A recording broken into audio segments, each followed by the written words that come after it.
addressing magic items. So you guys got 2 magic items last week, and they're mainly going. They're setting a precedent on how my magic items are going to be. Magic items are rare, and there are a lot of going to be better than nothings or like neat quirks. So you guys got 2 magic items kind of items. And those are some of the funnest ones. That's what I think. So like +1 pieces of armor exist in the world, but they're extremely rare. A lot of little things like you can now see in blue scale exist because it's much easier to craft. Isn't that just like some blue shaded sunglasses? Yeah. My brother once unloaded some extraneous equipment. Well, we listed them as gauntlets of hand protection. I like it. Alright. So when we last left off, you guys had battled a plethora of people, saved a prince, gotten a plot of land, the king was grateful, and you were just setting out to go to... What's the name of that city? Go to Demhol in search of the Master Library of Naltham. And that is where we pick up right now, in the city of Shim as you are about to leave. So this is the chance for last-minute supplies on this extended journey. It's going to be about 50 days from Shim to Demhol on the way that you have plotted out on the map. Just check my inventory real quick. So what I should have more of.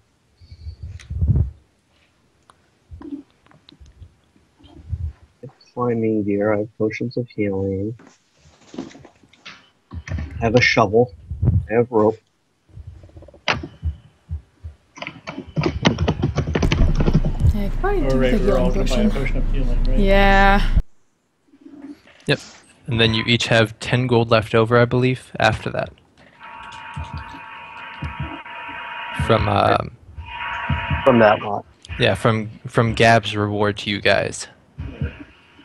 Oh, by the way, I hope you don't mind. Instead of buying a disguise self like I was originally going to do, I bought a different 2nd level spell. Is that okay? Which one? Phantasmal Force. Should be. Okay.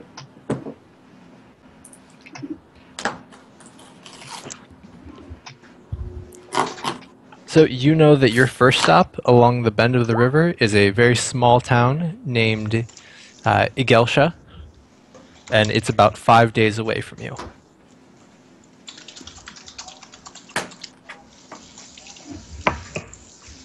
Okay.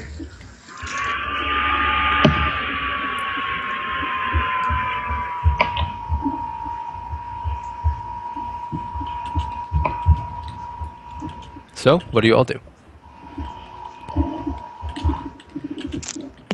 Can we afford a cart? I think we already have one, don't we? Yeah, we've already got a cart, right? The For cart, animals and all that too? the cart was not taken from you. You had 4 horses originally. 2 were taken back, but you still have 2 horses to pull the cart.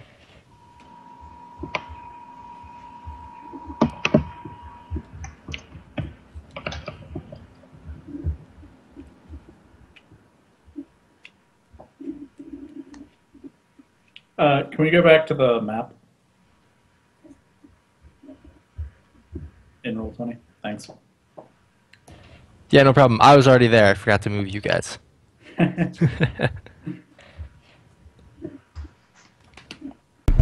should probably make sure everyone has the proper amount of rations.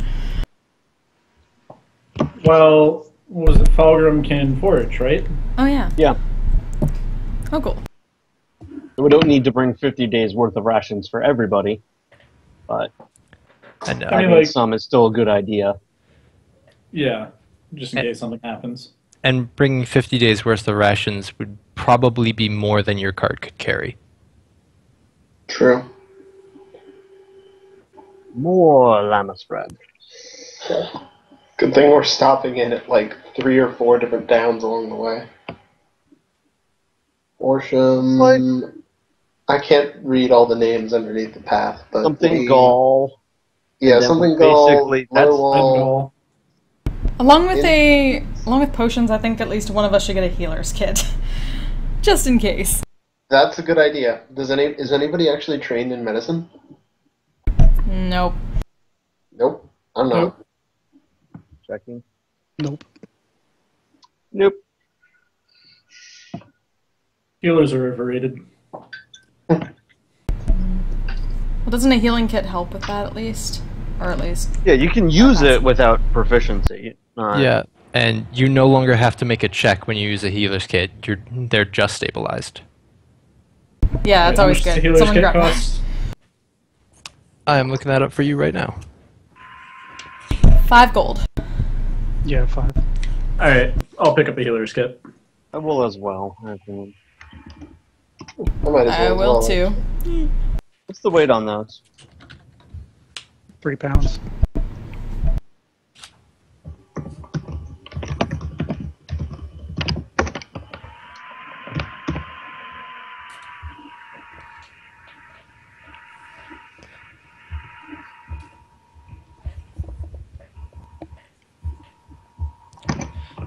Okay, so you're able to go to a local shop, pick up a healer's kit. No problem. Big capital city, got an abundance. Alright.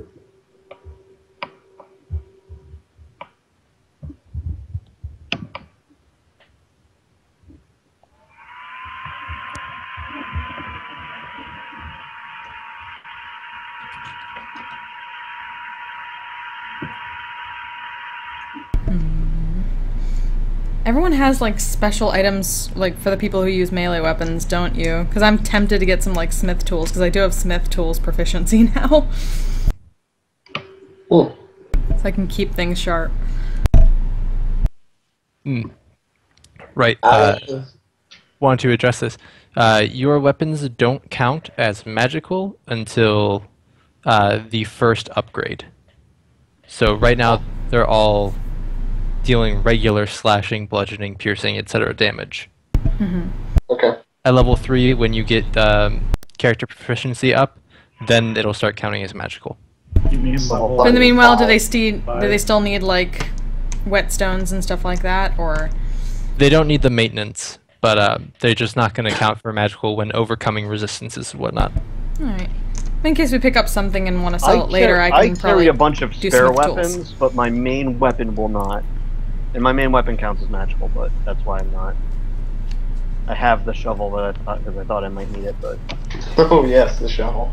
Lol blade lock. And I'll I'm probably get blade some lock smith now, tools. so that's a magical weapon. And it's probably I'm gonna generally have it in the form of a maul. Okay. What's Maul 2d6? Yep. Nice. Effective magical weapon. Yes. Truly.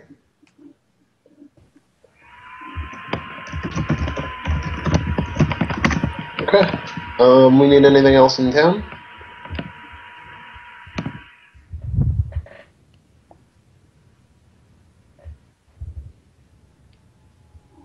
No. Sounds like a resounding no. How much would it cost for me to pick up a book on a language to try and teach myself that while we travel? Oh, I forgot about that. So to get a book on a language, it's going to be like a book specifically designed for instructing a language. It's Yeah. probably going to be like 5 gold. But I did make some changes. Instead of 25 or 10 successes, you're going to need 25 successes. And then for Okay. every 3 failures, it just increases the number of successes needed by 5 instead of having it. Okay. It's fair enough. Also, it's going to cost you like 1 gold a day for just learning resources. So like practicing your letters on paper and whatnot. It turns Okay. out that the PHP actually does have rules on learning languages and whatnot, but I hate them. So we're just going to Fair use enough. these modified ones. Yeah, what is it? 250 gold and 250 days, and bam, you know it. Yeah. And learning a language is just as difficult as learning how to use a gambling set. So Okay. I will pick up a book to learn a language then, but I'm not sure which language yet. I'm looking at it now. Okay, you can find all the common languages. Yeah, that's what I was looking at, the standard ones, Yeah. not the exotics. Exotics would be much harder to find. Right. I'll get to those after I finish the commons. Just gonna be the group linguist. I mean, I've already got Common, Dwarvish, Elven, and Draconic, plus the Comprehend Languages ritual, so... I might have to ask Belcax from some language lessons in Draconic. It's good to know one's master's language. Indeed. Alright, so, anything else before you guys set out of Shim?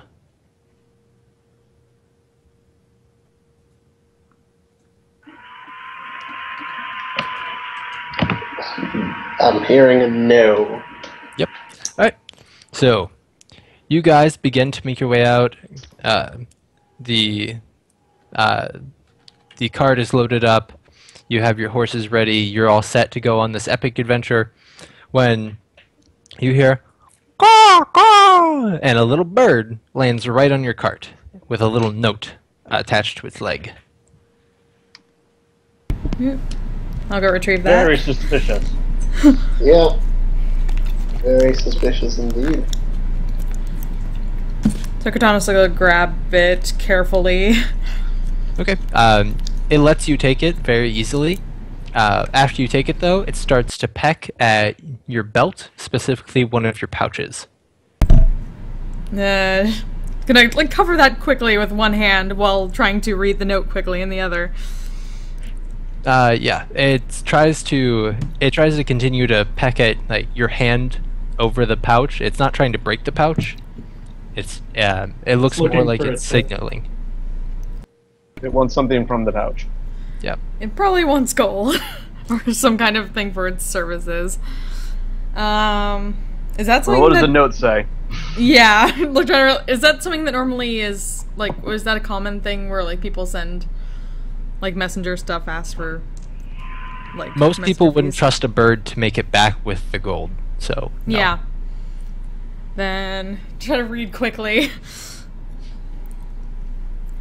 So, as you read through it, it's a letter from Mayor Ivan, and as you read, you imagine his voice, the words coming from him as you read the letter.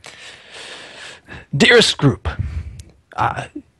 in light of our problem and our quandaries, I believe you should go see Shill Tinker in the town of Stad Duam, to the southwest of Hefsemeth.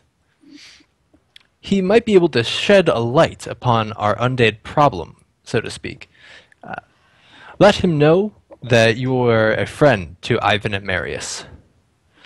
P.S. The bird bites. So very noted. If he wants us to go here, It's like...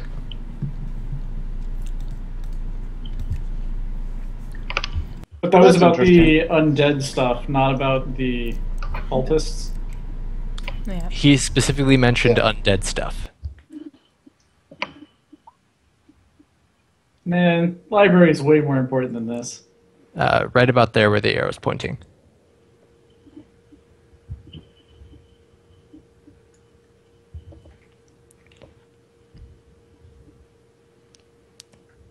So, bird continues to peck at you. and we were planning on going in the exact Away, opposite away. direction. I know, right? I'm voting for continuing in the exact opposite direction. Because then we'd have to kind of go this way probably to get around the mountains. We'd have to go all the way up through Denaria, all the way up to that way. It would increase your travel time excessively. Plus, we'd come just be back going that through way? the desert for most of it. And we wouldn't be able to visit our place in the Pales. The only other way around would be like kind of go this way, and then get this river, and then come up river, and then Right. go back down river, find a pass into Transaria, and then turn around up through all of Denaria before getting back to Miracle. So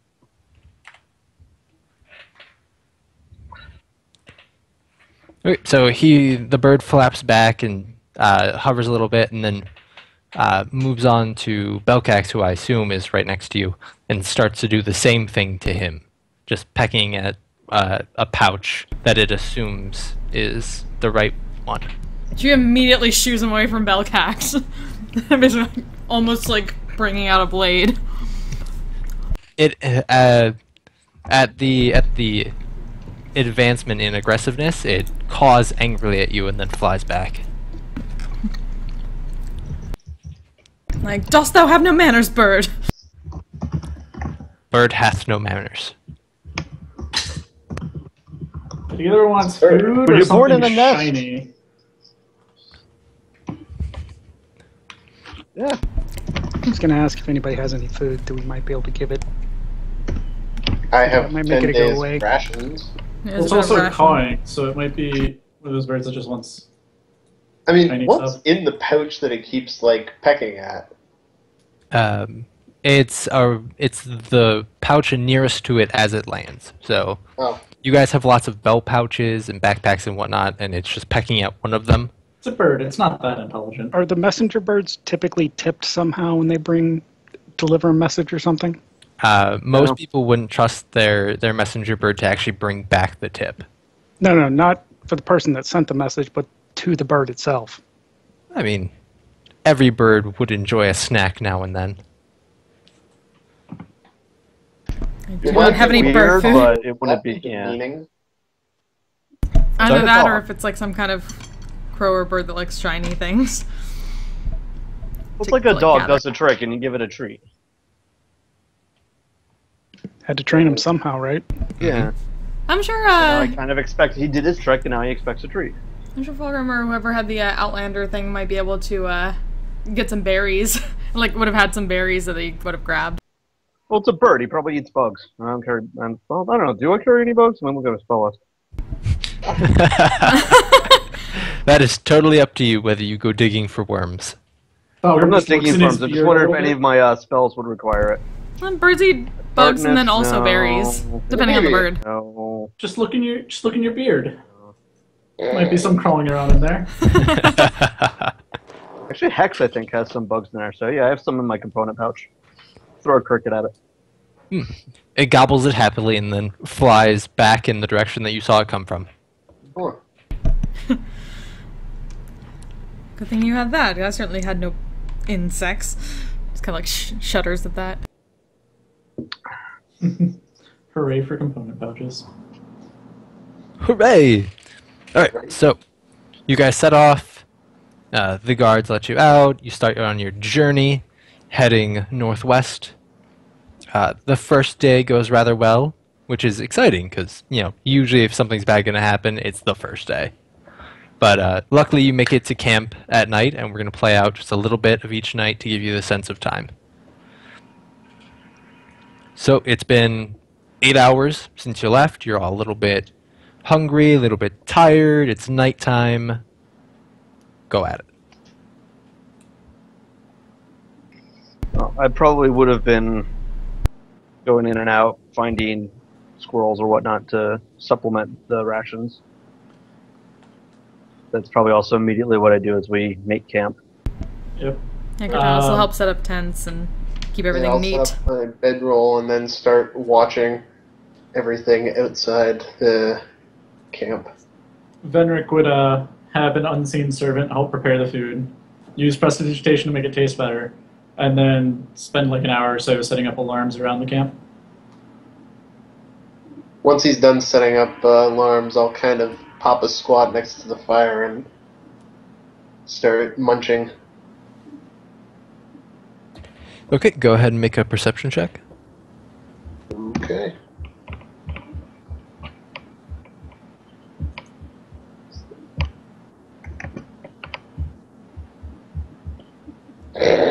Okay. Good fire. Solid. You can almost hear the crackle of the flames. Almost. It's the armory, Ear- you know? the ear's a It little bit makes it hard to waterlogged. hear.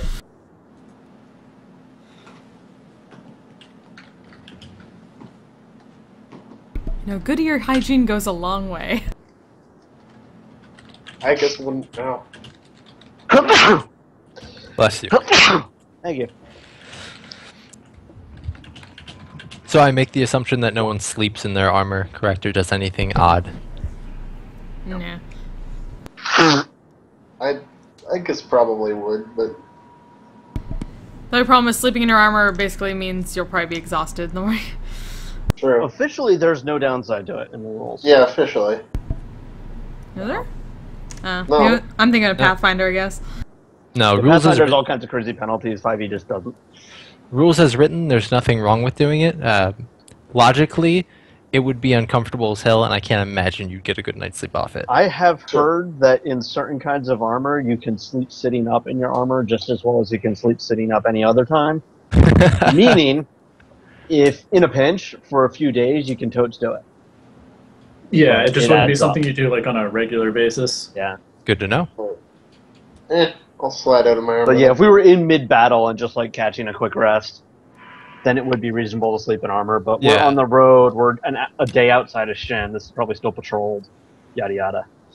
Plus, we have magic. True. Evil limbs. Alright. Do you guys set up watch? Do you trust the alarm spell? Well, I'm trusting the alarm spell. Don't know about anybody else. can't speak for anyone else, but for me, I'm still taking at least one watch. I will. yeah, I probably would too. Um, Also, for like the, I guess like the first watch early in the evening, I would have Feather just scout around really quick, just to make sure there's nothing like particularly big or obnoxious in the area. Like we didn't like go I would have sleep been next to a looking bear for signs den. of that too. While I was out foraging. Okay. Feather can make everyone who's on watch can make a perception. Fulgrim, you can make an additional one with advantage for when you were out, and Feather can make a perception check. Oh my god. My perception. Man, Whoa! Oh my god! What? Oh, 1 second. Wow. Even worse. That's it. there's a Tarask and no one spots it. Godzilla steps on the camp. Like, what happened? Well, Feather at least gets a 22. Yep. Okay. For advantage, I got a 14. Woo! That's absurdity that there were so many critical failures. So Feather, while he's up above, it's treed but not forested, so he can see down to the ground in a lot of areas, especially along where the mountain starts to go up. He sees usual activity. There's game about. There's a stream over here. There's a small clearing over there. Cave up in the distance on the mountains, but he doesn't see anything suspicious, so to speak.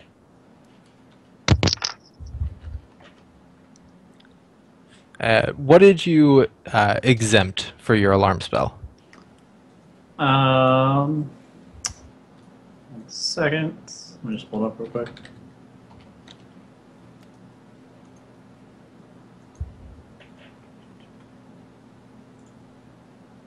Like small creatures, woodland creatures. So it'll go off like with any like large animals, like a wolf or a lion or anything like that. Or if there's like people. So anything larger than a deer is going to set it off. Yeah. Okay. And Luckily, the poisonous snake come through. Shit! yeah. Luckily, you didn't Oh. account for the bed of snakes that you're on. It's not just one; it's a swarm.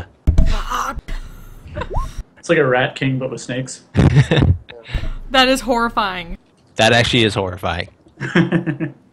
Please, dear God, no. I really want to System. run a Redwall campaign and have that be like one of the main bosses. That'd actually be hilarious. Right? Let's do it Or it too. turns into the Wicker Man. Oh, the I'm bees! There's bees! terrified. Bees in my mouth! Ah! Okay, but you're able to make it through the first night. Nothing exceptional happens. You're able to get a good night's rest. Alarm doesn't go off, and despite your just abysmal rolls, You are safe in the morning. Surprise! Surprise, not dead. So- Hooray. Second day comes along, and you have to take a little bit of a mountain trail on your path, and you notice a cart tipped over in the middle of the road. It's missing one wheel, so it's leaning, but not all the way over yet. That's never a good sign. Are either, is the, yeah, the cart's bring the cart up to a rectangle, halt. right? Sorry? Cart's the rectangle in the middle, right? Yeah. Feather I- scout the path on either side real quick to see if there's anybody like lying in ambush. Perception check. I just closed that. Are, is either side of the path a drop? Yeah, it's a little 10-foot drop on either side. Okay. So with a 23,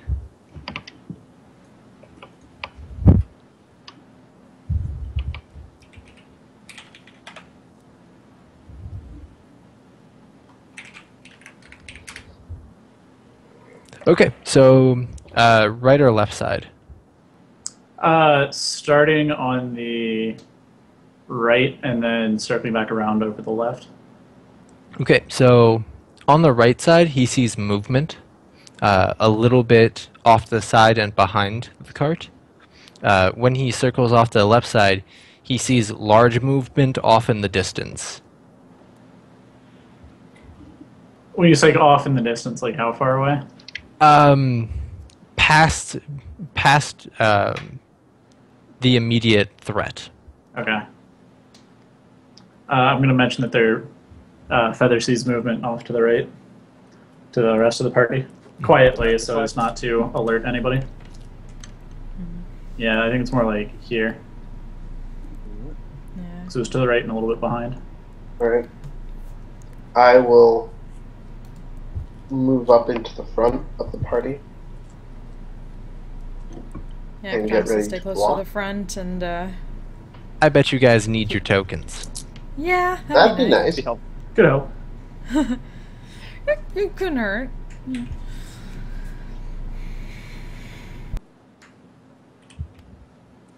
Sweet. Nice. Okay. Yep. Okay. We have no one to really scout ahead with, so. Oh, Yeah, I got I an mean- idea.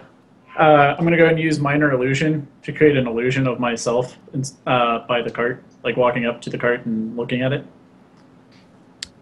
Does the illusion do anything other than inspect it? No, but it does make like the noise that a normal person would walking along. Okay. Does it just stand there and continually inspect, or? It just stands there and looks at the cart for like half a minute or so. Okay. Like, it's not a complicated illusion, so it can only do but so much. Yeah.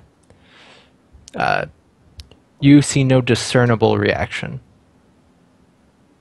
Alright, I let it go.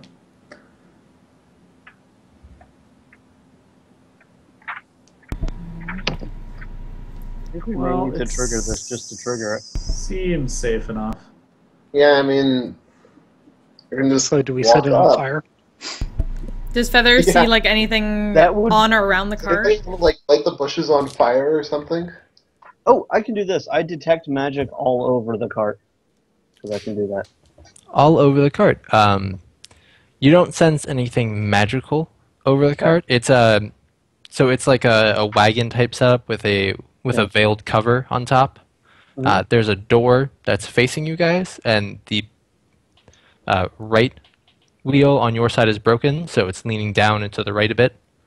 But Okay. Feather's not able to see inside just because of the top cover. So if the door's closed, does somebody want to go like knock on it, see if anybody's home? I'll go. And go to cover.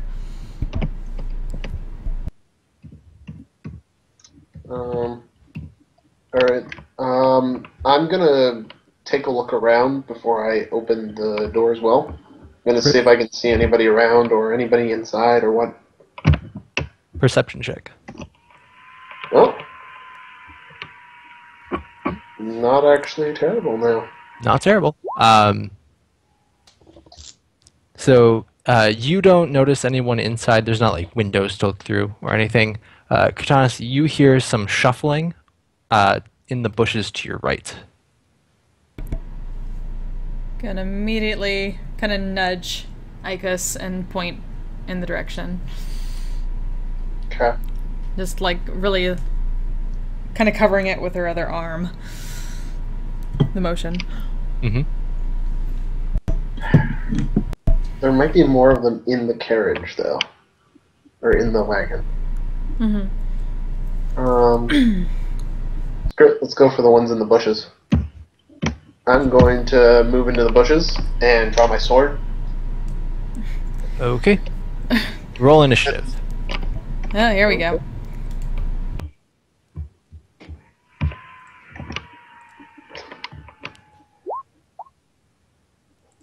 Not bad. Wow. Oh boy. All over the place there. All right.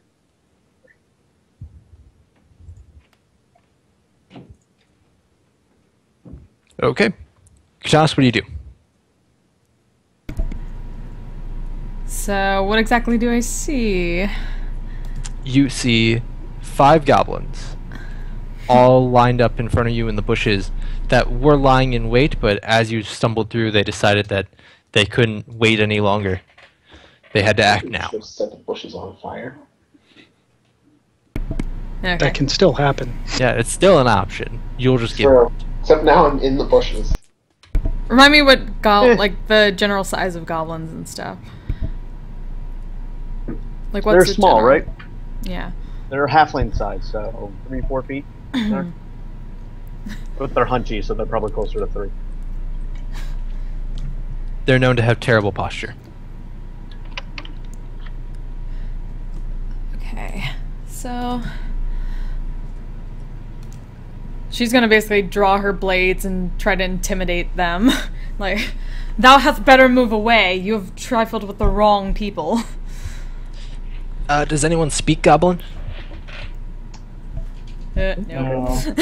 Wasn't sure if they might also know common. Haven't gotten to that one yet. You can at least So- look really intimidating. You can make an intimidation check. Well, damn it. You hear them grumble amongst themselves.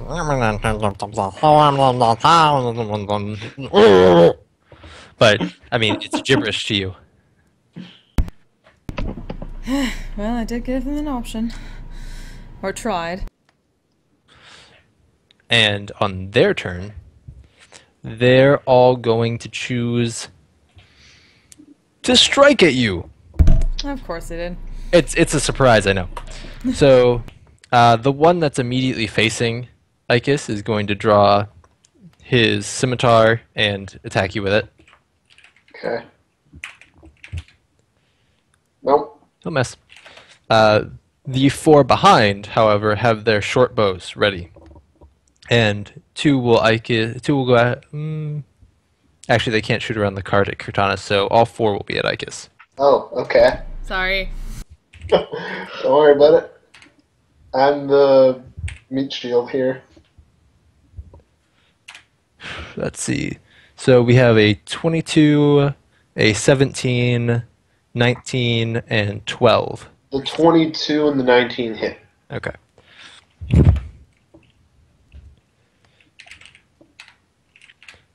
So go ahead and take 14 points of piercing damage from arrow.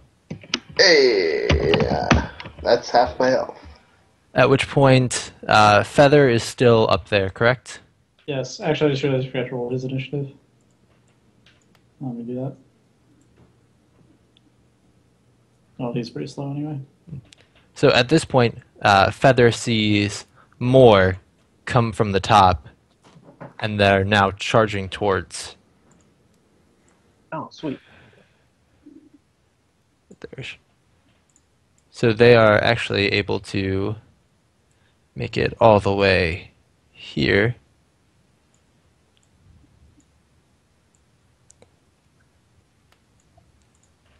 And Kurtanis will take 4 scimitars, and then this one in the back will shoot at Fulgrim. Or 3 scimitars and 1 will shoot at Fulgrim. I'm going to impose disadvantage on... Is the topmost one supposed to just be a regular goblin, or is he something else? He looks distinctly different. He, instead of wearing leather, has a chain shirt on him. Okay. I'm going to impose disadvantage on his attack then. Okay. And as opposed to a short bow, he has a couple javelins that are strapped to its back. Right now. Okay. So we'll roll his.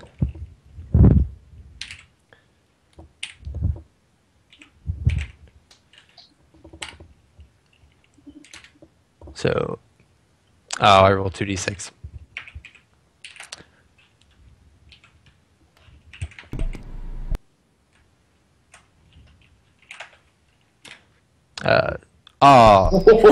Yes, thank you. Well met, my friend. Well met. Worth it. I will fight with honor. But I do also have that ring now, so that would have helped too. But that's much better. Yeah. Okay, so we have. Ooh, we Fucking do have, fuck! I'm sorry, I can only give you one of them. Go ahead and roll 1d10. If it lands on 10, it's not a crit. Nope. Indeed. Luckily for you, the other one won't hit with a 9.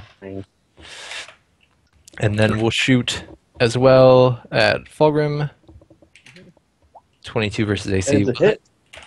So, Kurtanis, you take 6 damage, and Fulgrim, you take 3. At which point, it's Fulgrim's turn. Okay. Draw my mole. I will hex this guy with my bonus action. Mm-hmm. And then I will move to there. Which does not provoke because it didn't actually leave anyone's area. Aha. Mm-hmm. Mechanics. Handy.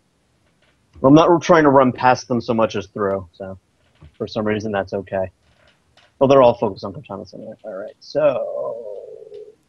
Don't suck. Does not suck. Does 20 not versus suck. AC? Yeah, that definitely hits. That does 12 bludgeoning damage to that guy, and he has disadvantage on dexterity checks. Very good to know.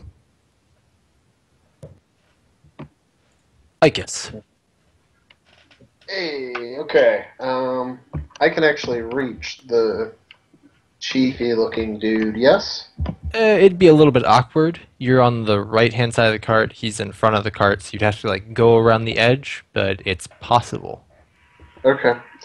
One sec, I just want to check real quick if something's a bonus action or not, because for some reason I didn't put it down. Damn, it's not.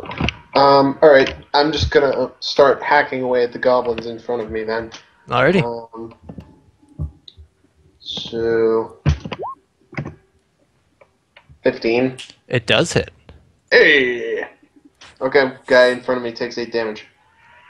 Not only that, you slice through many bushes along with most of him. He falls. Excellent! Nice. Belcax? Get a fireball right there. Only I had fireball. I know, you don't. Which sucks. Triple fireballs, maybe even? We're not doing that I'm again. pretty sure that was actually illegal. It was. Was it? Yeah. Yeah. You're not allowed to cast the same 2 spells with... You can twin spell, but you can't use the extra spell. It has to be a cantrip. Or The double something. fireball I did was the illegal part, but yeah, Yeah. if you do the quicken, you can only do like a normal spell and then a cantrip. Oh, Yeah. okay. So, and twin spells only have way to to be cast- targeted. Yeah. Yeah. A twin spell can only be... It can only target one target Okay, fair enough. each. So... There's some confusion as like, if you can choose up to 6 targets, can you just pick a whole spell hits one, but yeah, the only way to cast 2 fireballs in a turn is action surge. Yeah. Yep. So I will go ahead and do magic missile cast as a 2nd level spell, and hit that one. Go for it. That one, and then probably that one.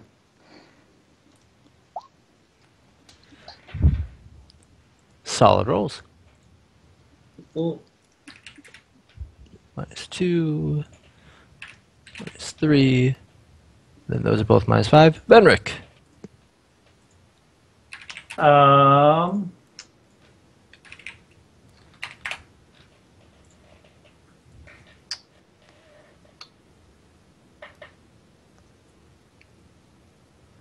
Let's see. I think I am going to go ahead and do. Just checking the size of this.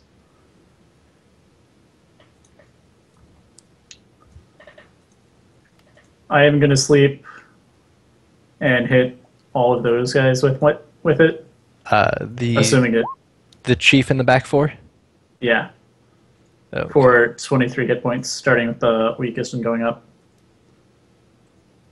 So, hold on, math. Okay, so these back 4 are now asleep. However, the chief is awake. Yeah, I figured I might not get him.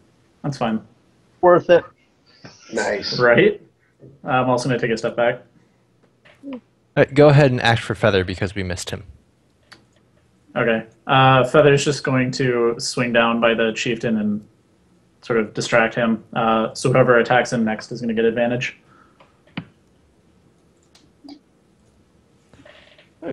Katanas. Considering, the chieftain looks like the one that's wearing the best armor, she's going after him. That's the spirit. He just got hammered. Yeah. Considering at least one of them is asleep, isn't it? So... Ooh. The 15 will not hit, but the 20 will. 15 is actually a 20 from Feather. Oh, Feather that's right. advantage, yeah! Both Nice. hits, and you are able to slice him up too nicely. He falls. Oh, okay. Okay.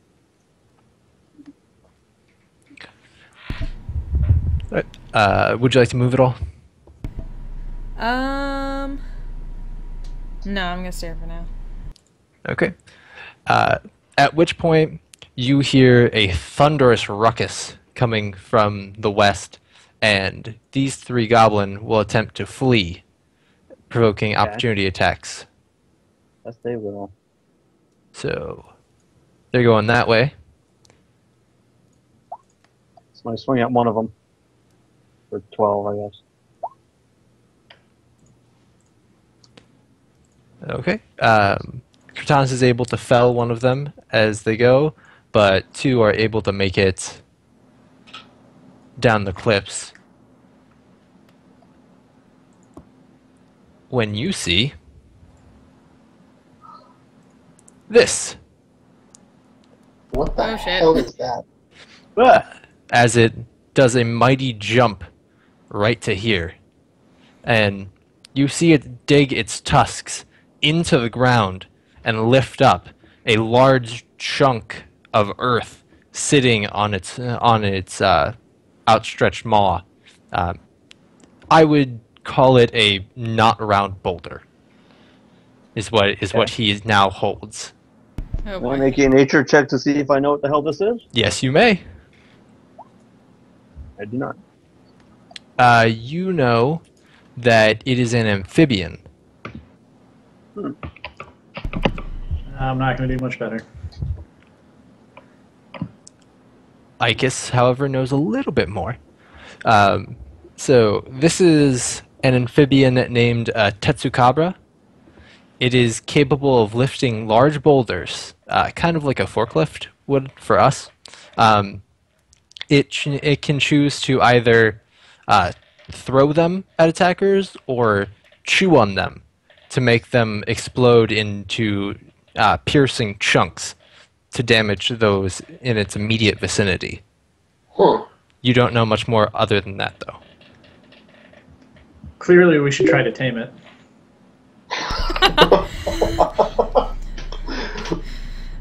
Thou art very droll, sir. Fulgrim, what do you do? All right, climbing up this cliff here. It will be difficult terrain, and it's 10 feet. So to make it to here would be what, 20 feet of movement?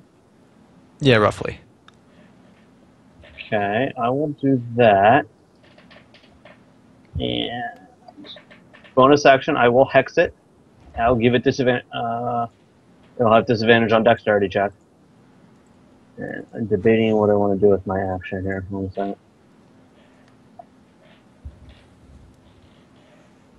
Yeah, I will cast Armor of Agathis to give me some temporary hit points. Remind me how many that gives you? Double check my page reference. I'm pretty sure it's 10. Yeah, 10 temporary hit points. 24 plus 10 now. And I am out of actions. And yes. That is my turn. Though realistically, I probably crossed that before I went up the cliff, but I'm there. I got a hammer. I'm covered in a frosty aura. Cast at second level? Yes. Alright. All my spells are now cast at second level. Neato. Yep. Feather. Feather is going to fly up here and grant aid to the next person who attacks it. He is generally a pest. Icus. I guess I don't believe can get over there if it's. Yeah, he can't get all the way down. So he's going to wander up here, and he's going to activate Sacred Weapon, which is going to give me. Here, I'll just throw it up.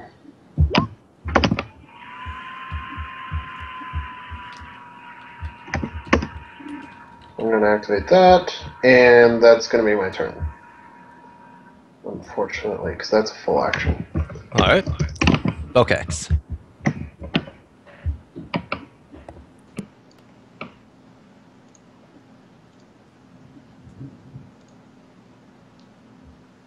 Possibly muted. No, sorry, I was just thinking. Mm-hmm. Gonna do a quick into magic missile and hit the last two goblins that are running away. 2 of the attacks, and then the last one at the boulder thing, or the amphibian. Okay. That was not it.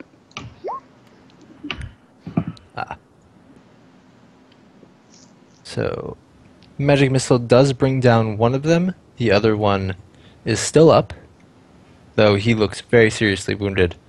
And your magic missile pierces the boulder in front of its face, and it makes a small chip.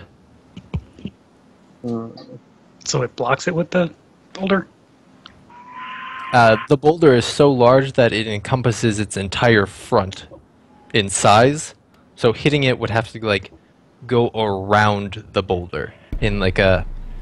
I can't remember the movie, but Isn't that what magic missile does? I thought it was a straight shot. No, magic missiles are homing missiles. Oh. If Yeah, you've they ever always seen had. Stargate Atlantis, the ancient drones, like their little tadpole sperm things. Yeah. That's why magic missile always hits, because it's homing. I like it. Okay, so it So does. you wouldn't be able to dodge it, but if you had like some kind of absorbing effect, then that would count. So you're able to do the thing like when they curve the bullet in whatever that movie was. Wanted. It goes, Wanted. yeah, wanted. Thank you. It goes around the boulder, nicks him right in the side. Ow. Okay, so if I were to move like here, could I get around it? Don't move there. It's about 10 feet of rough terrain. So where this cliff is 20 feet of movement.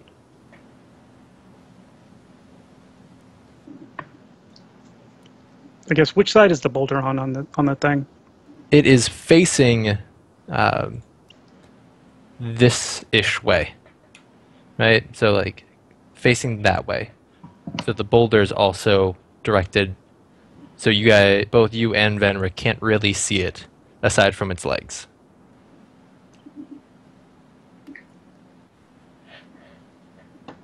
No, can I just shoot at its legs then? Sure.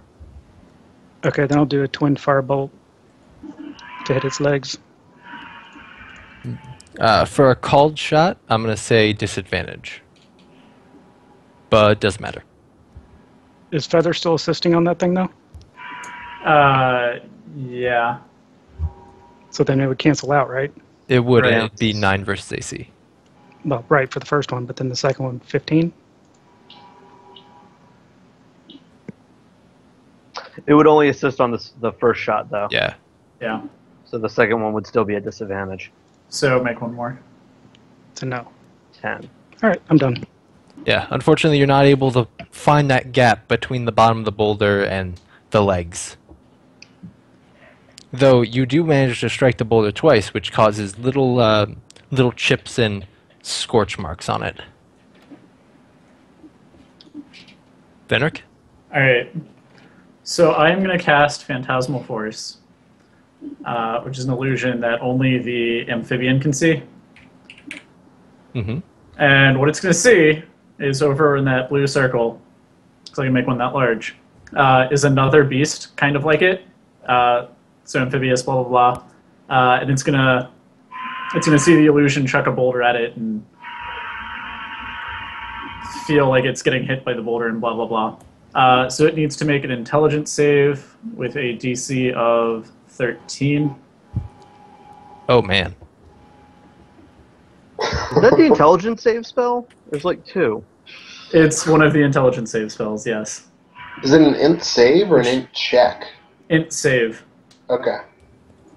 Yeah, that's the annoying thing with that. Yes! All right. I'm gonna assume that fails. Yeah, it does. Yeah, it does. Jesus. So it thinks there's a rival amphibian beast or whatever attacking it over there, and it's going to take from the rock, the illusionary rock that just hit it, 5 damage. 5 psychic damage. Yeah. Okay. And it's going to believe in that for basically however long I maintain concentration, up to a minute. It can technically take an action to investigate the illusion if it thinks it's an illusion, but I mean, this is a dumb beast with a -4 int, so. Yeah, it will figure it out when it goes to attack it, I assume. Well- 'Cause it won't stand up. No, You have to the actively. target treats the phantasm as if it were real. The target rationalizes any illogical outcomes for interacting with the phantasm. So the example they give, if you try to walk across a phantasmal bridge, when you fall down, you still think the bridge exists. You just come up with some explanation for your fall, like you tripped or somebody pushed you. Is there a intelligence floor for creatures with skin effect? No. Awesome. All right. It thinks there's another Tetsukabra over there, chucking rocks at it. Yep. Okay. That's it for me. Katanith. Cool. Alright, so if about there's 15 feet, how much is that with the rough terrain? 20 feet for 10 of those feet, so 25.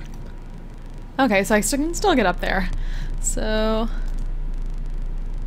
let's head up over there.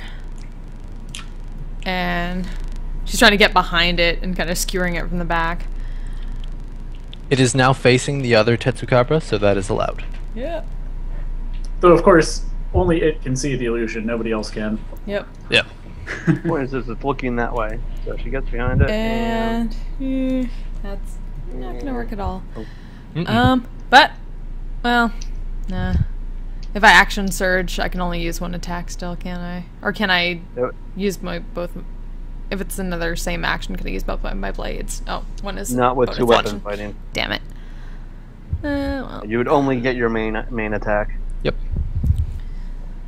well, I guess then I'm gonna use my second wind and just make sure I'm not completely gonna die. Actually, no. If you I'm double still attack, pretty. you use your regular and your bonus action. Yeah, that's Yeah. true. Actually, no. I'm gonna hold off on my second wind just in case. Okie dokie. Yeah. On its turn, it chucks its boulder over to here, and then makes a mighty leap by just straight up jumping into the air and landing. How far can it go?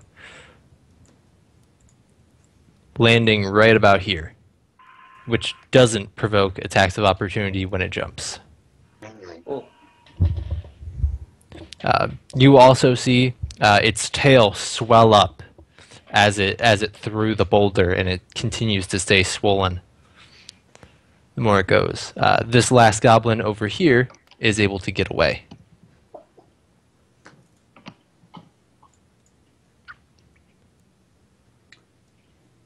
So what's the plan here? Are we gonna run while it's distracted, or try to kill it? I want to try and kill it. Let's kill it. Fair enough. So for my action, I will charge and attack. Also, while this is all going on, I'll shout out to let everybody else know about the illusion that it's seeing. Might be helpful. A little bit helpful, yeah. Yeah, it's definitely good to know. Yeah. 16 versus AC That will hit. and does 16 bludgeoning damage. Hex is already factored in. Neato keen. And I have no way to use my bonus action, so I am set. Feather. Feathers in Beer and grant aid to the next attack. Icus. Icus is going to wander himself over. Can I strike him from up here? It's 10 feet up, so with a ranged weapon, yes. Damn. Okay. Icus is going to stand helplessly at the top of the cliff then, and use lay on hands to heal himself up to full. Land hands is the bonus, right? You can just take the dodge action otherwise.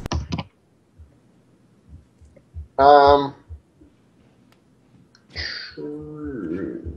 In case it decides to hit you with its tail. Yep. Alright. Okay, I will take the dodge action then, Alrighty. instead of healing myself up. I mean, isn't that a bonus or no? No, dodge is a full action. I know, but I meant land hands. No. No. Annoyingly enough, no, it is not. Ah, that's crazy. I I should. know, right? That is unfortunate. Bokax.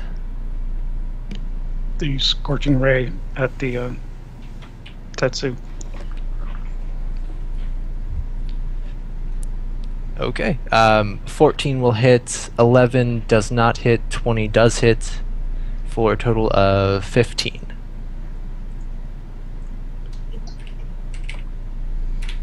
Dat man be scorched. All right. Well, But it's a water type, so no, wait, no. Venric. Alright, well, first of all, the illusionary Tetsuo, whatever, is going to quote-unquote attack the real one. So he's going to take 1 point of psychic damage. Ooh, feel the burn. Right? Meanwhile, I'm going to run over to the cart. And I am going to Ray of Frost the thing. Ray of Frost the cart? No, Ray of Frost the Tetsuo Oh. that's The good. critical ray. for 5 whole damage. Indeed. And reduced movement. It no longer feels the burn. Fire and ice, baby. Fire and ice. You're soothing its muscles. Mm-hmm. It now makes has advantage on all attacks. Good thing it's attacking the illusion. Yep. So, what was the name of that spell? The illusion, Yeah. Phantasmal Force. I just want to make sure like it can't do anything to get itself back. It can make an intelligence investigation check. That would not happen. That's about all it can do until it ends. Alright, so it can either hit you and break your concentration or wait for a minute. Right. It's fucked.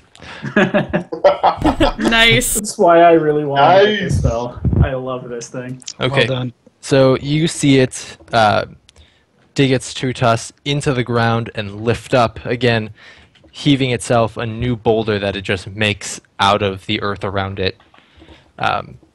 It will then do another leap and try and land onto the illusionary Tatsukabra. Fortunately for everyone involved that isn't him, it's an illusion. But he will now be... Cortanus was supposed to go first. Oh, that's right. My bad. Kujanis, you do your things. Okay. Then just charge up there. Can I try to do sort of an acrobatic like leap up towards its back and like drive both blades down into its back? Yeah. So acrobatics check for the sweet jump, Come and then on. the attacks. Come on, sweet go. Yeah. Sweet jump achieved. Okay. Now watch, it's gonna mess up my attacks, isn't it? Oh, all right. I'll take No. that. So you run, skate by Fulgrim. Using the terrain, you run up the tail onto the back and sink both swords into it as it lets out a pretty unnerving howl. Now I can use that to ride it. Not You're if gonna you have to guys make keep another this up. check as it leaps. Probably. Not if you guys keep this up, because it'll be dead. Well, it's its turn now, so. Speaking of, it loses its rightmost tusk. Oh, no. Just from thrashing around and taking all the damage that it has, it's somehow damaged its tusk to the point where it fell off, and now only has the left one. Okay. Awesome. Okay, so on its turn, instead of digging up a boulder, it will instead attempt to bite the thing in front of it, but illusions happen, so... Fulgrim. Okay. I will step around to share space with the bird. Just a little bit. And then I will make another melee attack. Darn it. That was a crappy attack. Yes. All right. Feather. Didn't help me, Feather. Same as last time, just granting advantage. It does bird things. Icus. Alright, I guess it's gonna slide down so that he can actually hit the chupacabra thingy. Tatsukabra, yeah. Chupa thingy. The chupa thingy, you know what I mean. I do. And Know what you he's gonna try and smite it. Are you serious? Well, Probably yeah, hit at as soon as least. one Big of you hits- contact. And luckily enough, you don't hit Cortanus. Ah, yes, good. Thank you. No problem. Belkex. Simple magic missile to the face. To the face! 8 whole damage. Frederick, what does the illusion do? The illusion appears to bite the Tatsukabra in its face for 2 psychic damage. Yeah, we don't need any fancy spells. Well, trying to think if I want to try to put this thing to sleep or not. Or just shoot it. Probably just shoot it. Hold on. It's not looking too healthy. But I mean, like, it's weak enough at this point that I probably could put it to sleep. I'm just not sure what we would do with it at that point. I'll just Ray of Frost it. Make dinner. Yeah. Unfortunately, your Ray of Frost strays a little bit. In your attempt to not hit your teammate, you miss the Tetsukabra. Well, at least I didn't hit them. Speaking of, Kurtanis. Alright, let's try this again. Yank out the blades, you push them back in. And I want to use a precision attack on the first attack, so... Ah, damn it, that didn't work. Never mind, I tried. You do, however, do 11 damage to it. Yep. Just gonna keep riding it. Like, wee! Okay. Go ahead and make a dexterity, if you're proficient in acrobatics, that one, saving throw. No, sorry, it's a saving throw. Dexterity saving throw. Aw, I can't use Just acrobatics Kurtanis? on this. If I could use acrobatics, that'd be awesome. But, You do not get to make acrobatic saving throws, though. that's sad. Alright, yes! Wow. So, thank goodness your blade is sunken in, because it is a perfect handle to steady yourself on as it makes its mighty jump, and does the thing that I described before, where it tries to land on the illusion, but it's an illusion, so nothing really happens. Fulgrim! Alright. Step up, see if I can finish this guy off. It's going like, woohoo!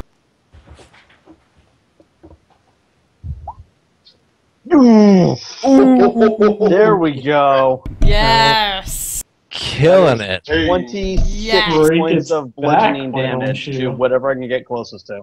No, literally killing it. How do you want to do it? Alright, well, I assume it's somehow looking in the ground. It is Because facing... as it leapt down and is trying to kill that thing, so I can probably get right up on top of it and just Mhm. drop the hammer right in the middle of its skull. You hear a sickening crack as your hammer starts to get encoded with ooze. The monster, however, falls limp. Haha, well done. Well done, you. Nicely done. Katana is gonna just yank out both her blades, and then the one that's a rapier has a bit more blood on it than it does length, or so it looks. So she's gonna quickly wipe that off. Here, but I'm more at step stool height for her right now.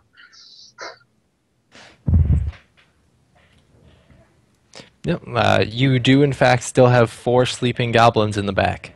Tell them to bugger off. I want to pick up the tusk that broke off, though. And take that. Okay. It's a mighty heavy thing. How big is that thing? Yeah, like how big are we talking?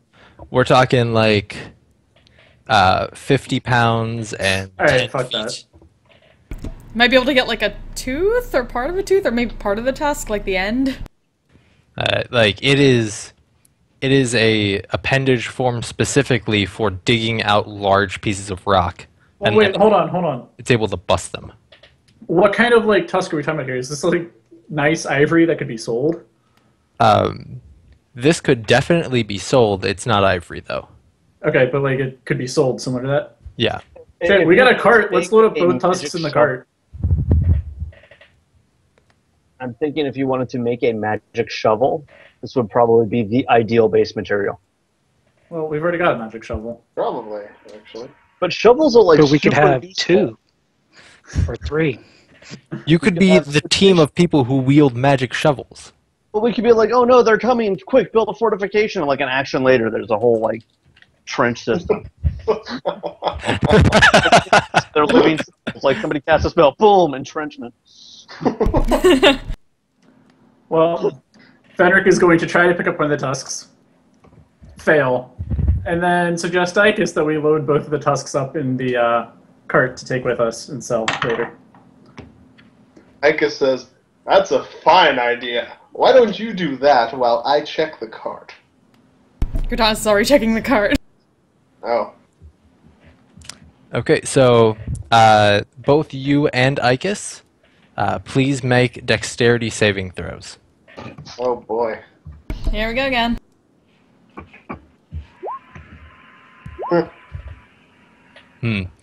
Unfortunately, neither of you are able to get out of the way in time as a whole load of rocks fall out of the cart onto you, and you take 15 points of damage. Okay, Ouch. I'm down. I drag Icus out of the rubble. I try not to laugh.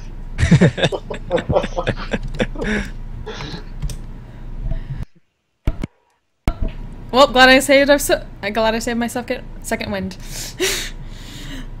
I'm not glad. I should have healed. Icus, are you down? Yeah, I'm down. Oh man, somebody needs to lay on hands. I had 14 hit points left. The rocks did Uh-oh. 15. I'll stable it.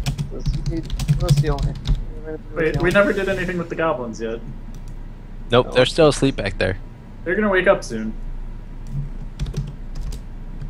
You guys are I'm busy perfectly playing fine with rocks. just telling them to bugger off, because they're much less of a threat now. Should probably strip them of any weapons first and then do that.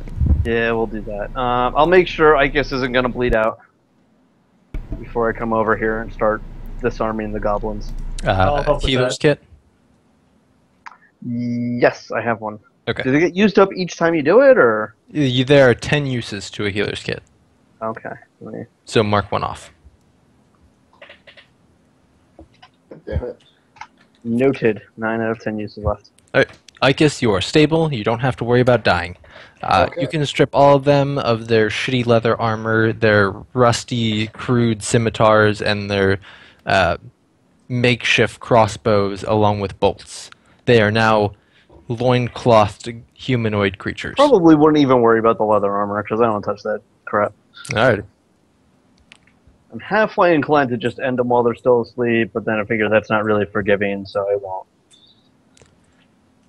I'll definitely disarm them. Okay. Form a nice pile like over here. So, they're all disarmed, and there's a pile of stuff right there. So after we get rid of this cart, we can take all that and have at least scrap metal. Why take all the shitty scrap metal when you can get 2 giant tusks? Well, we're going to do both. Fair The enough. main reason for taking the Sure. scrap metal so the goblins don't have it. Right. Yeah. Good That's point. the primary benefit of doing that. And then when we get to the next town, we just go to blacksmith. Hey, scrap metal. We don't want it either. But he can use it and he can set it on fire and clean it off that way. I mean, it's goblin crap. Yeah. Nobody's going to actually want it. But, you know, free scrap metal. Maybe we can get the blacksmith to look at our weapons for no charge or something. Or fix a wagon wheel. Whatever. But yeah, my thinking is we can just tell the goblins to bugger off. They're much less of a threat now. They lost their leader. So they're probably going to kill half of each other anyway in the process of sorting that out. Yep. Couple seconds after you're able to get the last one stripped of its stuff, they start to wake up and have a look of fright on their faces when they realize they're weaponless and facing many adversaries. I heft my infernal maul. So number 2 happens, and it smells pretty terrible. But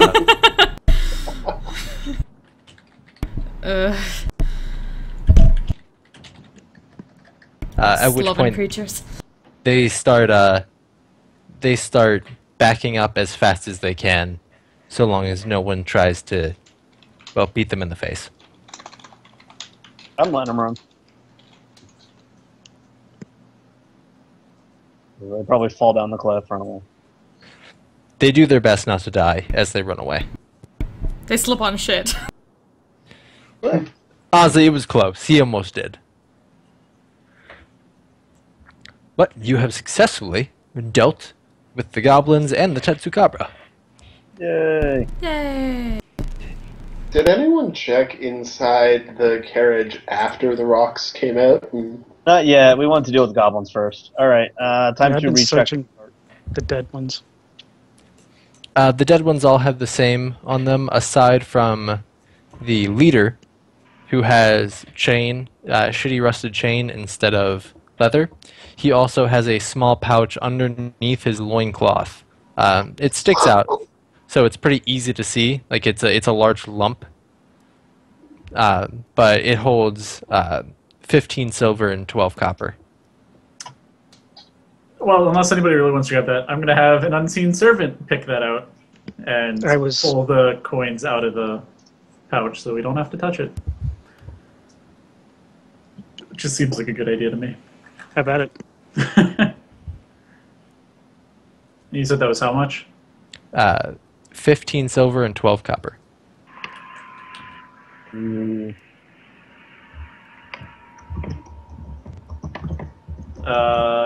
Yeah, that's one. If anybody just want that for themselves. I mean, I'm still unconscious, so I can't claim it. Yeah, And someone I might don't want think to. I'd want anything that's been that near to a goblin's nads. So, Yeah, I would be turning down the money too. Yeah, someone might want to, you know, get him up. Yeah, I'm. do we I'll wanna- take the money yeah. and prestidigitation it clean. Yeah. All right, I'll use a potion You of can take healing it, on okay. Icus. you don't have to potion of heal me. I'll wake up in like a few minutes anyways. Okay. But I can't Double remember how check, make sure exactly it's how good. it works, but I wake up, I'm stable, I'll wake up soon enough anyways. You don't have to waste a potion of healing on me. Okay. You hear Icus's voice guiding you in the back of your mind. No, save the potion of healing for a different I time. got it out. I'm like, does it need it? Does it- Holgrim, Not gonna there's a time die. and a place for everything. It's called college. I recognize that. I got that Good. reference. It's a At least South Park somebody quote. did. They're talking something about like sex ed for middle school kids, and everyone's like, "Listen, there's a time and a place." No, drugs. Kids are like getting into drugs or something, and it's like stupid. Oh my like God. they're like snorting pixie sticks, like literally. You didn't All know the a guy adults that are did like, that in "Listen, high there's a school? time and a place for Who everything." snorted eraser shavings. I still don't know why or how, but Oh. he did. And the mechanics should be the same. Right. Yeah, but all the adults, like the chef, the principal, their parents, are like, "Listen, kids, there's a time and a place for everything. It's called college." I was just thinking of Pokemon because that's what they always say when you can't go to a certain place or can't use a certain move. it's Time and a for a place for kid. everything. There's a time and a place for everything, but not right now. Right. Okay. So, do you try and... Let's actually search the cart now that the booby trap's been set off. when you look in the Actually, cart... Yeah, go ahead. When you look in the cart, you see it's been... it's damaged on the inside and long abandoned. It looks like this car is specifically set up as a booby trap for travelers who come through this pass and have no option but to investigate it. Mm-hmm. Okay. It's at the top of a cliff, though, right? Yeah, one of many small 10-foot tiers. Was this down? This down or up? That's down. Direction? That's down. So if we dug a little, like right in here, we could probably get it to kind of fall itself down the cliff, make it a lot easier to push it down that way, right? Yeah. I happen to have a magic shovel. I mean, good thing. I'm just saying. On my inventory right there. So yeah, I'll start doing that, and then if somebody can prop up, I don't know, we'll just prop up the wheel and just push. All right. That'll probably take a couple minutes, but there's no other way we're getting the cart past, so. Yeah. Unless we Belcax, just take a break here and burn it to the ground in the meanwhile. Belcax That'll is just take too long. visually amazed at the speed of your shoveling. I also have proficiency in Mason's tools, so It's like, probably it's like actually triple damn good at this. I'm a Hold on, let me dwarf. dig a hole. I'm a dwarf. I had one job. You are a dwarf and you diggy diggy hole. Oh, you beat me to it.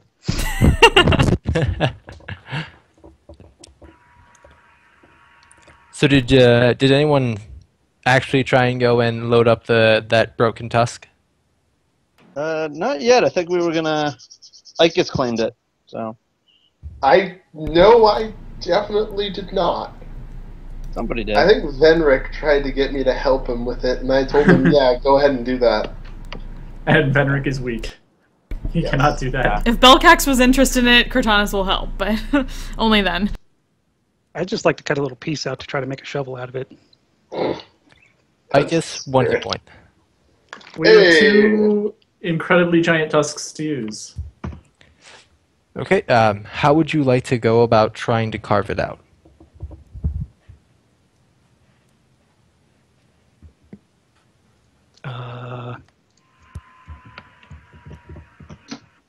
I guess with the dagger.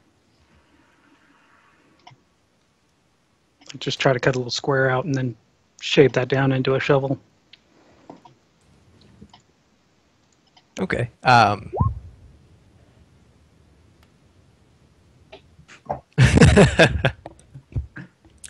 a big saw, because I don't have a saw. I only accept giant Phillip and or flathead screwdrivers. What's a pike? So I can already do that. No torque spit? Go ahead and make a attack with a dagger. Guess that'd be strength bonus, so... Yeah. 1d20. Dex. Can I do dex? No, for this one it'd be strength. Luckily for you, you somehow managed to carve your dagger into this incredibly dense and resilient appendage and carve out a section that's like 4 by 4 by 2, maybe? No, probably like 1 foot. So 4 by 4 by 1. Feet? Yeah. Wow. Yeah. Okay. My lord is strong. Your lord is persistent. Which is also a good quality. Yes. However, your dagger is heavily damaged at the end of it. I can fix that, my lord. All right, I hand the dagger to Cortanus. I throw the weapon at her. That's all right. No, she My sucks lord at can it, do so she anything totally he catches wishes. it out of the air. And mage hand and grab it before it flies at her. Yeah, once everything is ready and they take like a short rest or whenever they next take a rest, she'll use her tools to clean it up. Mm-hmm. Put it away for now. Is there anything else that you guys would like to do? Yeah, we'll have to shove the cart out of the way, but I imagine all the stronger folk chip in. I mean, it's Sure. on Shove. it's on 3 wheels and it's empty. It's not hard. So they would leave the Crash. goblin out here, and instead of the cart being there, to scribble into the ground, "Beware of goblins." Pretty much. I mean, there are quite a few bodies still lying in the middle of the road / bushes. Yeah, kick this guy off the edge. I will gladly do that. You don't The other want ones are already out of our way, so... nail them Yeah. to a tree to serve as a warning to other goblins? We already kicked him down. We have 2 that are still up here, though. But that would hurt the trees. True. That's what I'm saying. Leave them on They the have, like, either side of the goblin all road, over. then write "Beware of goblins" down the road. I don't want to, like, give up perfectly good rope to tie him up. Right. I guess we should just go then. Take our pile of scrap metal and set it on our wagon and just get going. Indeed. Okay. Belcax, note that your 4 by 4 by 1 10-pound piece of Tetsukabra tusk. Okay. So that's about like 2, maybe 3 hours into this day, so you're able to travel the other 5 for a full day before camp that night.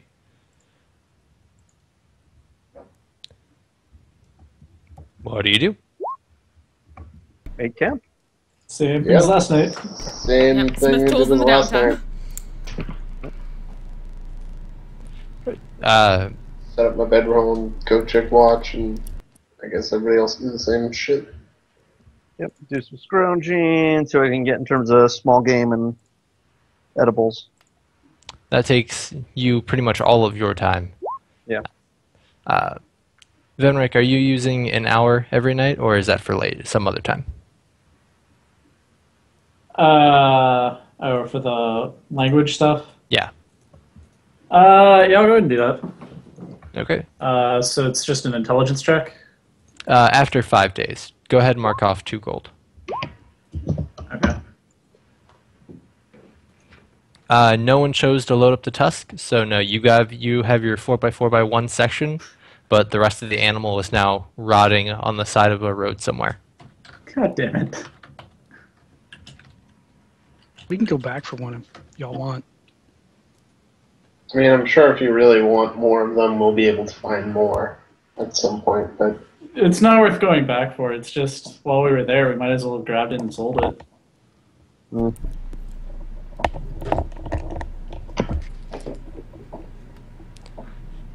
Yeah, you know, shit happens. I'd like to see if I can start making at least one shovel out of the sheet of tusk. Okay. It's going to take a couple different checks, but you can make tonight's check. You can choose either strength or dexterity tonight, depending on if you want to whittle away mass or if you want to start carving out shape. I can also aid. How would you choose to aid?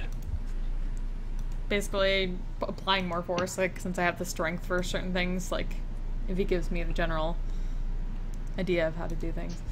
I can also hold things down so that they don't move as he's being more intricate. Okay. Go ahead and make either strength or dexterity tonight with advantage.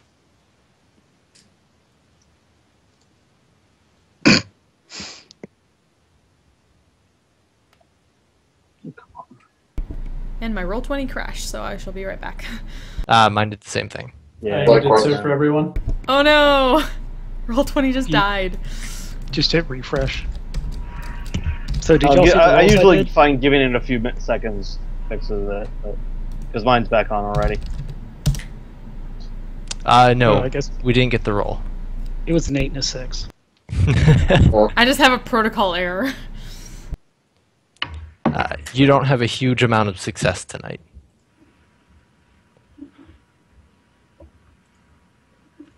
So, day 3, it's a lot of more mountainous terrain this time. You're starting to go up the very end of the Irash range.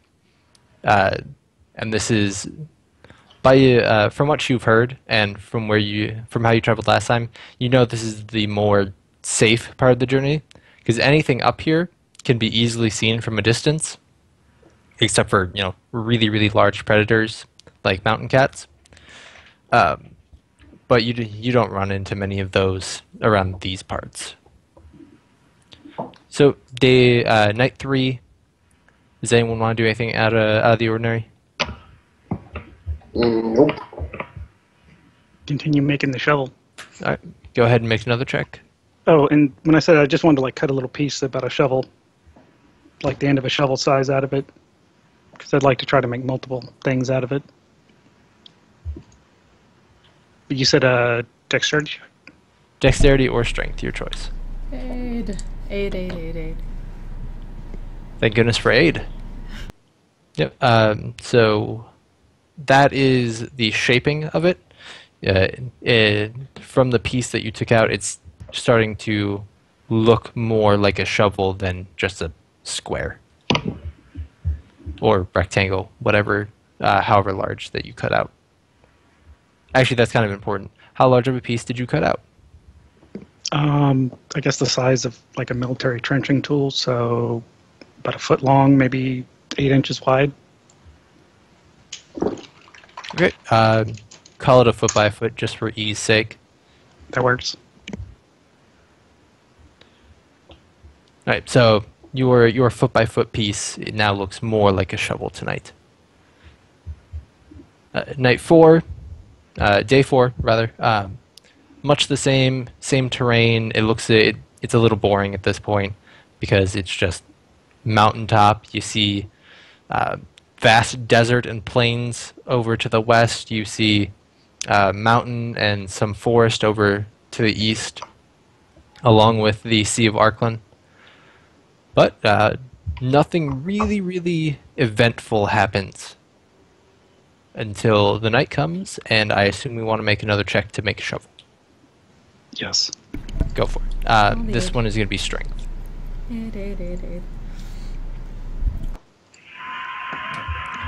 All right. You're able to cut it down and take away most of the excess that night. It's starting to actually look more and more like a shovel now. Gnomish, good choice.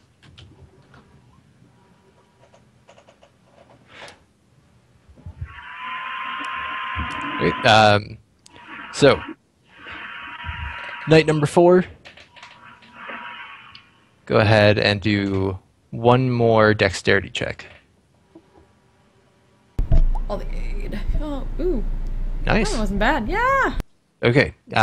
Your piece of tusk is very close to a shovel now.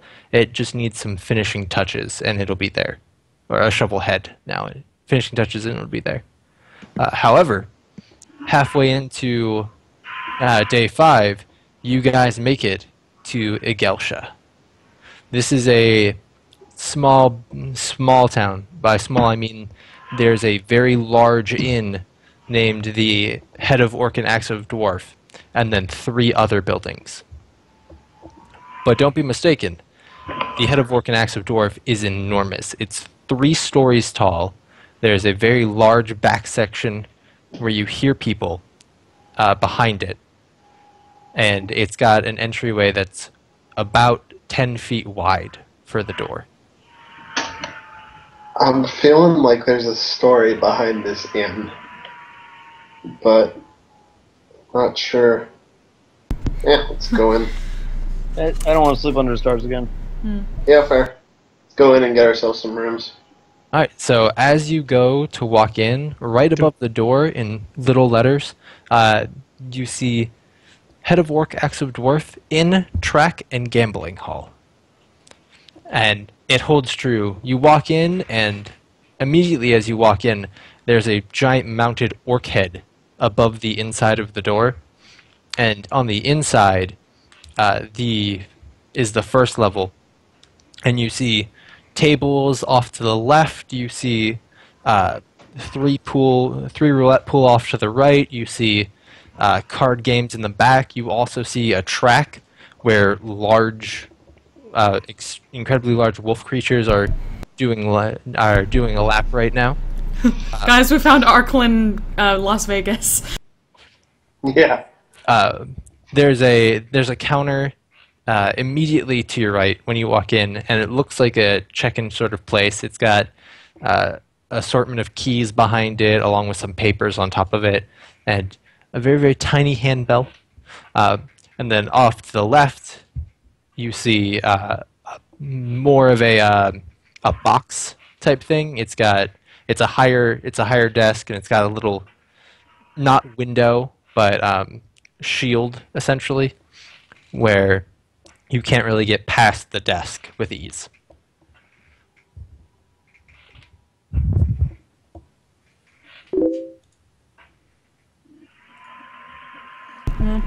Go up to the desk and see if... Ring the bell. So out from the back room comes a human. He's about 5'6" and of medium build. He's not fat, but not skinny either. He wears a fine vest in a rich purple, and he has a wooden left arm. Fully functional or just sitting there?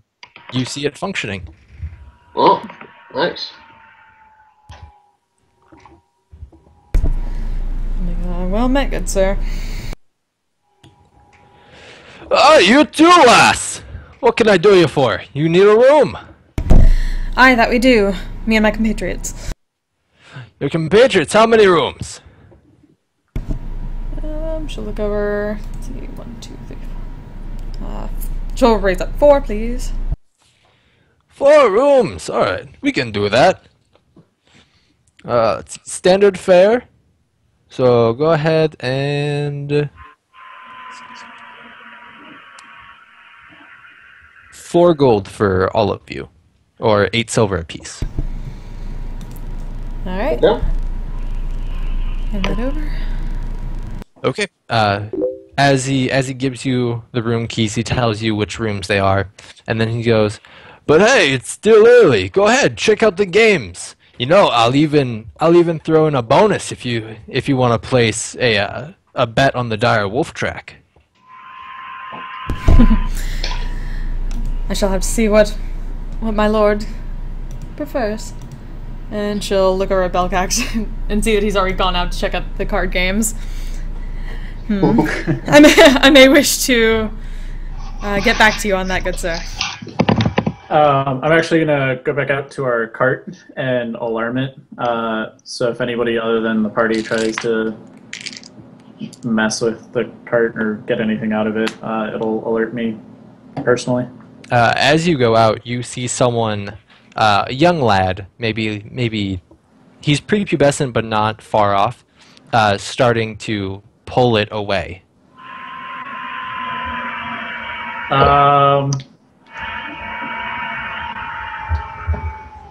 So does he look like he's trying to steal it, or is he just like the stable boy? You can't really tell right now. If he's trying to steal it, he's doing a crap job. If he's a stable boy, he should probably be better at his job. I'm gonna go over there and lean against the car and be like, "Hey, what's up?" Oh, hi! You're staying at the Hood, right? At the what? The Hood, the head of orc and axe of dwarf. Oh, yeah, yeah. I take the carts around. We have a place out back for all our patrons. I hope you don't mind. Can I roll insight to see if he's lying? Yeah. I'm just paranoid. Oh.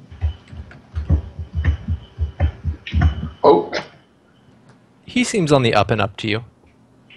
Okay. I will help him with the cart then, since he appears to be somewhat inept. And then I'm going to alarm it once we've finished that. So when you park it in back, you see a lot of other, mostly wagons and carts, not carriages like yours. Yours is one of the fancier vehicles there. I mean, Right. comparatively. But you're able to get it in fine. He takes the horses and he takes them to the stables and starts to get them groomed and whatnot, and then you alarm it with no problem at all. Sure.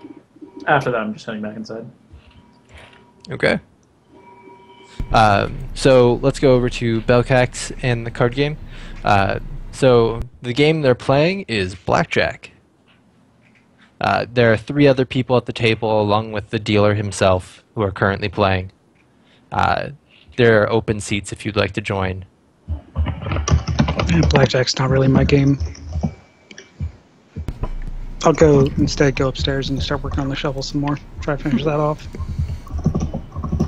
I'll also pass off the card and then mention what the guy at the desk had said about if he's into any dire wolf fights or races.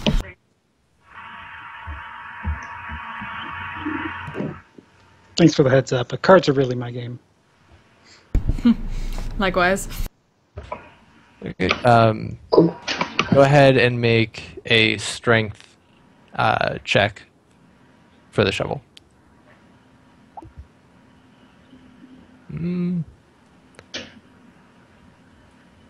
Donna, so you're assisting? Yeah, she goes where Belcax goes, basically. Unless he tells her otherwise. You're able to finish up crafting or shaping the shovel. It could now be placed onto a handle and be an effective tool. Cool. I tell Tertanus if she wants to go downstairs and partake in the library, she can.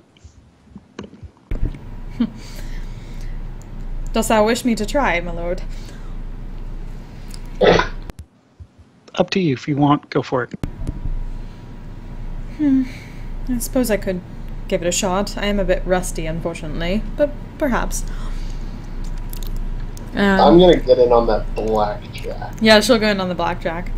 Her Okay, games so are her thing. So anyone who wants to play blackjack, roll 2d12s and 1d4. Does it matter if we're proficient in cards? Yeah. Apparently that's a thing I can have. Not Can for be this game. proficient in it, but 2d12 and what? 2d12 and 1d4.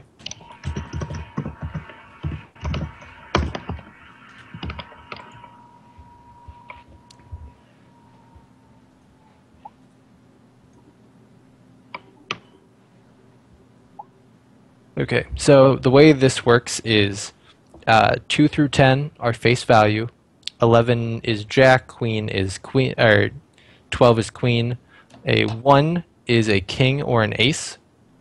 So if you roll a 1, the 1d4. If you roll a 4, it's an ace, 1 through 3, it's a king. So Ikis, right now, you're showing a 9 or 19. Cortanis, you're showing 8. And then the dealer is showing a 6 with 1 card down.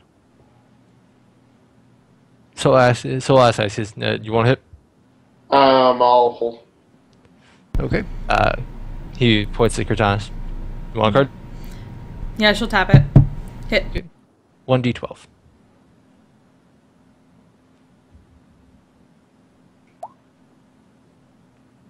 Okay, 18. Would you like to stay? Stay. He asks the other patrons, one stays on 16, one busts, and the other stays on 17. The dealer flips it over, he shows a 10, rolls, deals himself another card, busts. Woohoo! So, I should have asked this before. How much did you all put down? I was actually wondering. Everything. Yeah. That's right. I'm gonna thanks. put down, say 5 gold. I'm just feeling lucky. Yeah, I want to see how much I actually had to work with, and then I'll go from there, because she's... Oh, right, I lost my thing when my browser crashed.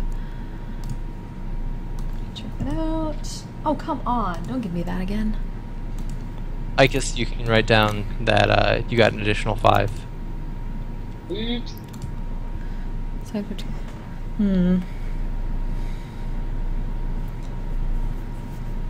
have a decent amount of gold left, so I think she would have put down about 15.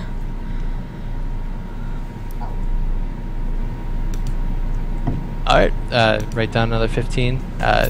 As the second round starts, he asks for bets. I'll throw in another 5 gold. Donis? Let's go 10. Okay. 2d12, 1d4 to each of you.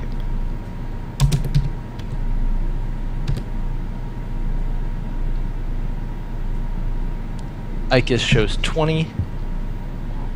Dealer shows 5. And Cortanis sits at 14. So, Ikis, would you like to hit it? I will stay. It's a good choice. Cortanis? Yeah, I'm gonna stay. Okay. Dealer flips over a 7, so he is at 13 right now.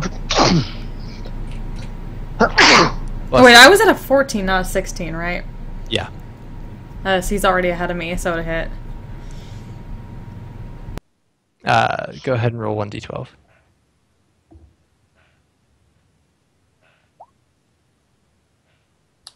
With an 18. Yeah, staying. The dealer ends up with 24 as a bust, so you all get your bet plus your bet back. Double. Before we continue with your blackjack, we're going to go over to the other people in the gambling hall. So, Venric, Fulgrim. I'm Yeah. looking for dice games. Okay. You do see craps tables set up in the near the back. What's the what kind of money are they betting? It varies person to person. Some are throwing down gold, some are throwing down silver. There's no copper pieces down though. All right, I'll throw a silver. Okay. Dealer rakes in the dice and asks for bets. The way this is going to work is we're going to roll 2d6, and you can either guess the total or the die faces. Okay, I'll put 2 silver down on a 6. Okay. Go ahead and roll 2d6.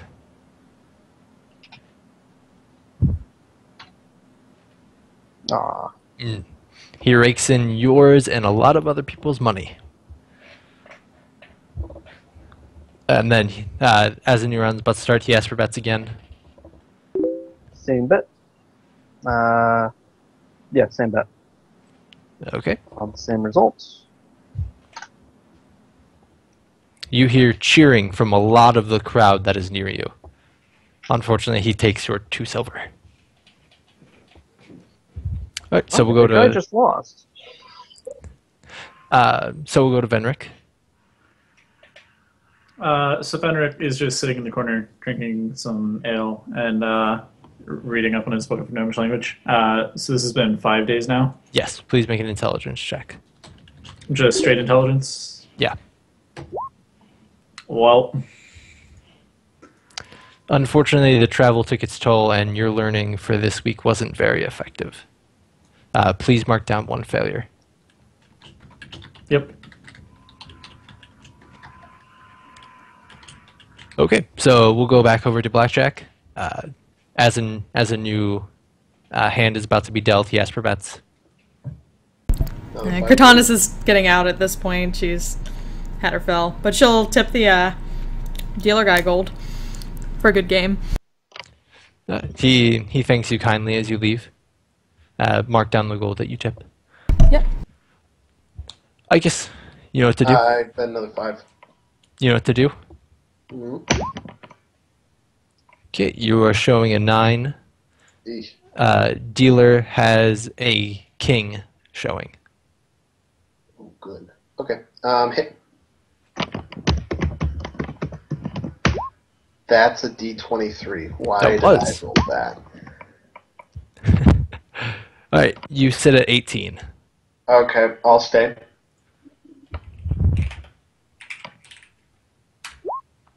Dealer flips over a 3. He sits at 13, and then gets a 7. Sits at 20. He takes your 5. Alright, I'm out. I'm not tipping him because he beat me on the last hand.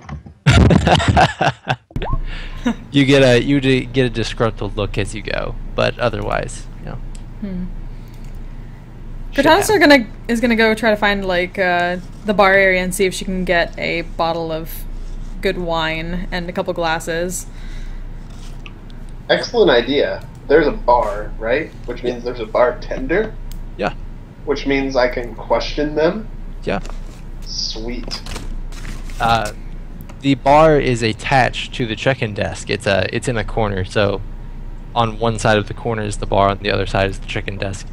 And you see the same individual who you had met before, Dwayne Logbursk, heading the bar. As you come over, hey, what do you want? I'm gonna grab me an ale, friend. Of course. And for you, lady. Doth thou have any good bottles of wine that I might bring back to my lord? We might have 1 or 2 in the back. Let me check. But first, you, 4 copper for the mug. Can do. I'll slide it to him. Takes it, then heads into the back room for a few minutes. He comes out. Sorry, gal, I don't have much, but I do have some. It's not going to be cheap, though. I suppose we shall see. What would you fare cost? If you want a glass, it's going to be a silver. If you want the bottle itself, it's going to be a gold. 'Tis much fine. I shall take 2 then. 2 bottles. I assume you slide over the goal. Yep. And 2 glasses, please. Of course, of course. He runs in the back and comes out with 2 bottles of wine. And the mug of ale, of course. She'll tip him gold along with that, and then take the glasses and bottles and head towards the stairs. Oh, I like her. You pals are great patrons. Do you need anything else, friend? Just some information. I'm gonna ask him about the same freaking people I ask every bartender about. Cap, Shadow Man, Sorcerer of Jive. What do you know, friendo?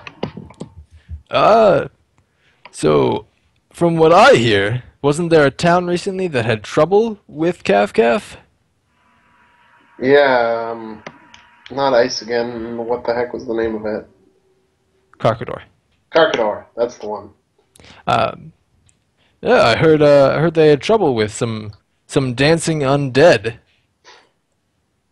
You'd think that was more the Sorcerer of Jive's thing. They turned out to be the same person. Sorry? So he tells you he doesn't know anything about the Shadow Man, but as far as Caf goes, where is he on my thing?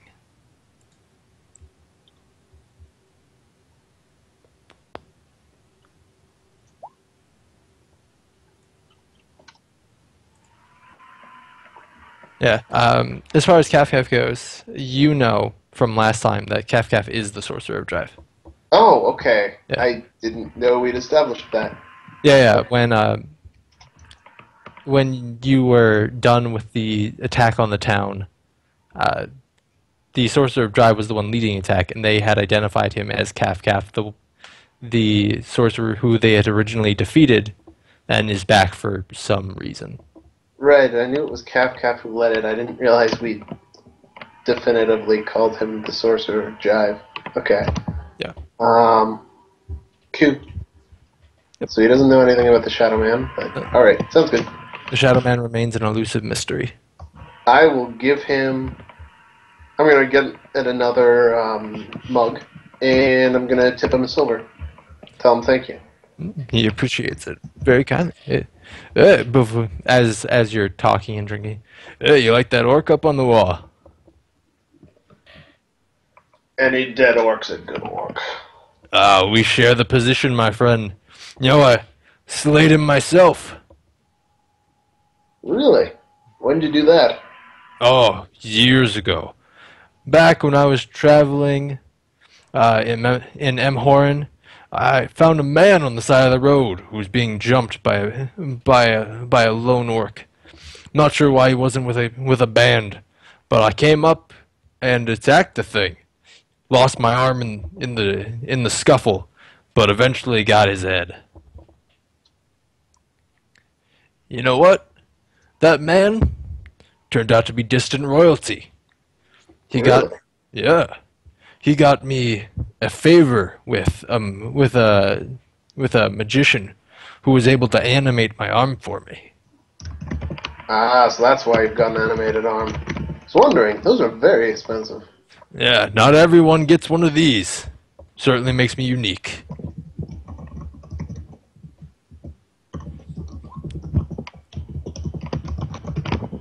Well, good talking to you, sir.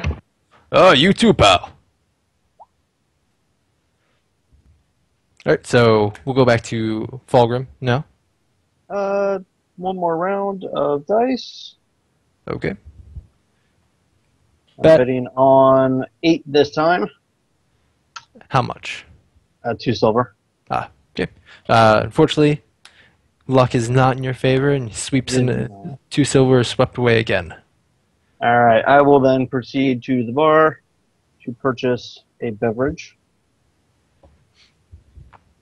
As you head over to the bar, you see Dwayne Lagerburst playing with just a mug in his hands. He's not cleaning it, he's just fondling it, twisting it, twirling it, etc. What can I get you? Plenty of your best stuff. A pint? I like your style. Let's see. Wait 1 second. He goes in the back, takes a couple minutes. He comes out, and he's rolling a cask. He lifts it up onto the bar. This is something a dwarf can appreciate. I mean, it'll cost you a silver for a pint, but trust me, boy, it's worth it. I will assume it's worth it, so I will give him the silver. He pours you a glass. You slide it over, and this is like good dwarven stuff. Like, this isn't good human stuff. This is like, on the scale of 1 to Irish, this is Irish. Nice. As you're drinking and enjoying your beer, he goes, that orc up on the wall, it's a feat, isn't it? I did that myself. Real proud of it. It's actually how I named this place. I turn around, I stick out my hand. You're clearly the right kind of person. He shakes your hand mightily. Yeah, I was wielding an axe from one of my dwarven comrades from back in the day, when I came upon a traveler who was in need. I took a few blows, got this arm, but in the end I was able to get a mighty slice, take him right off at the shoulders. It was a pain trying to get it over here to get it properly mounted before it rotted. That is the hard part with those things. I noticed you weren't having much luck over at the craps table. You want to give the racetrack a whirl? I give 5 gold to anyone's first bet.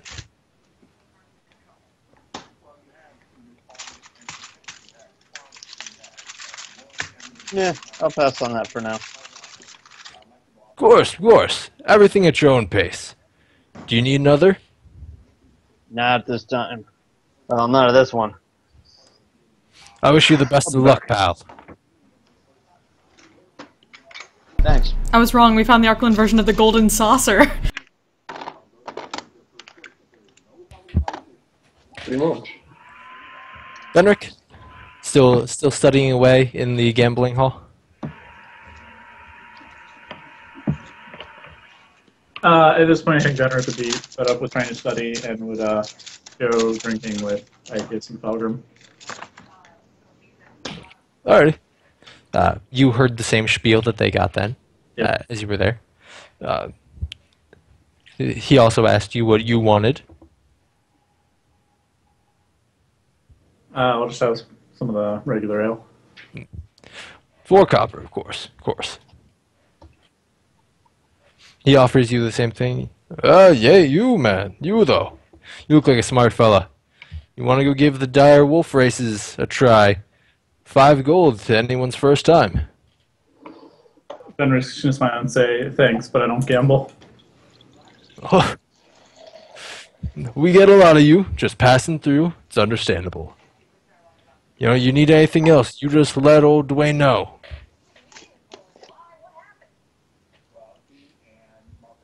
Sure, thanks.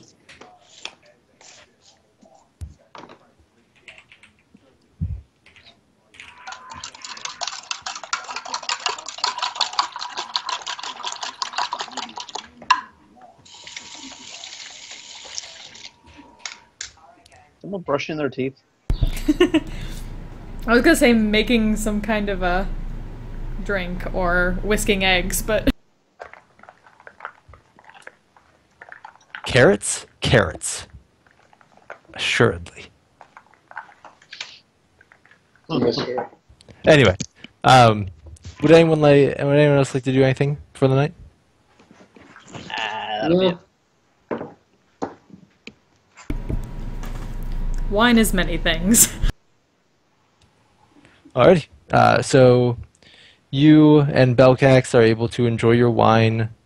The rest of you are able to enjoy your ales and make it to your rooms without too much trouble throughout the night.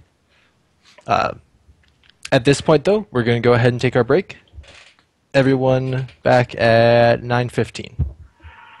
Alright. Alright.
All right, 9:15. Do we have everybody? You. Yo.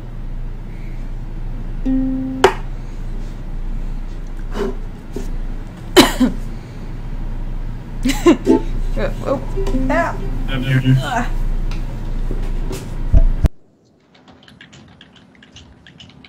Ah. J-Mark?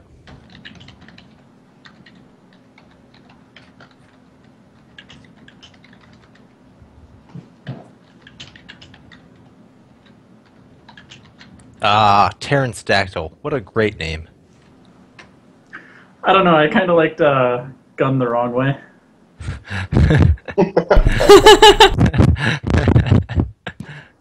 Nice. I'm not sure anybody caught that one during the game, though. I don't think so, but like, those are great names.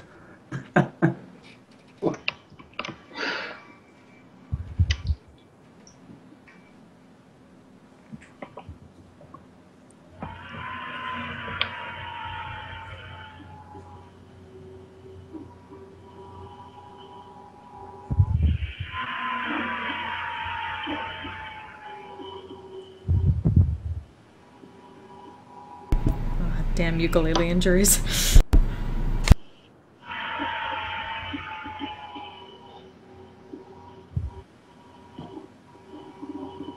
So do we have a J-Mark? Not sure. It does not seem like it.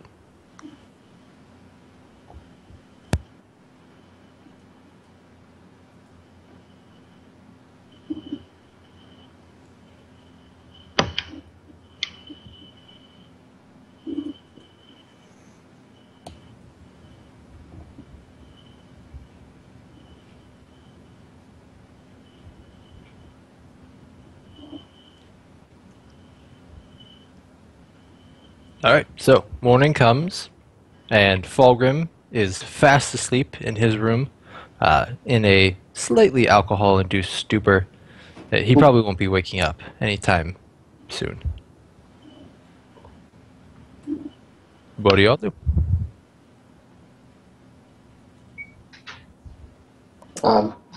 Fulgrim's gonna wander. Not Fulgrim. Why did I say that? I guess he's gonna wander downstairs and get breakfast. Okay. Downstairs, on the second floor, rather. Rooms are on the first floor. Breakfast is being served, and there are no tables set up here. For seating, there's just a little sign that points downstairs. And Fulgrim does wake up, though a few minutes after the rest of you. Stumbles downstairs. Mm-hmm. What? Let's get my beard right. Hooray, breakfast. As you head to the first floor for seating and eating your breakfast, you see they have 3 roulette pool going, and you hear setting up for some of the races, but craps and blackjack aren't currently being run. It's just not reasonable to run it this early in the morning when there's only so many guests up and about.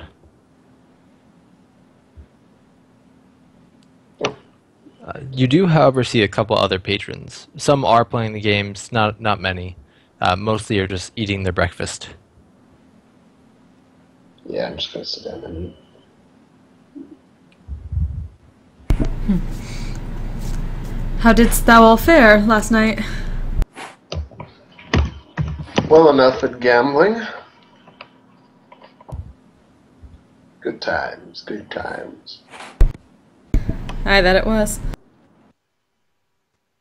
As you all sit down and begin to try and enjoy your meal, a portly little fellow comes over to you. He's a dwarf, and big boned.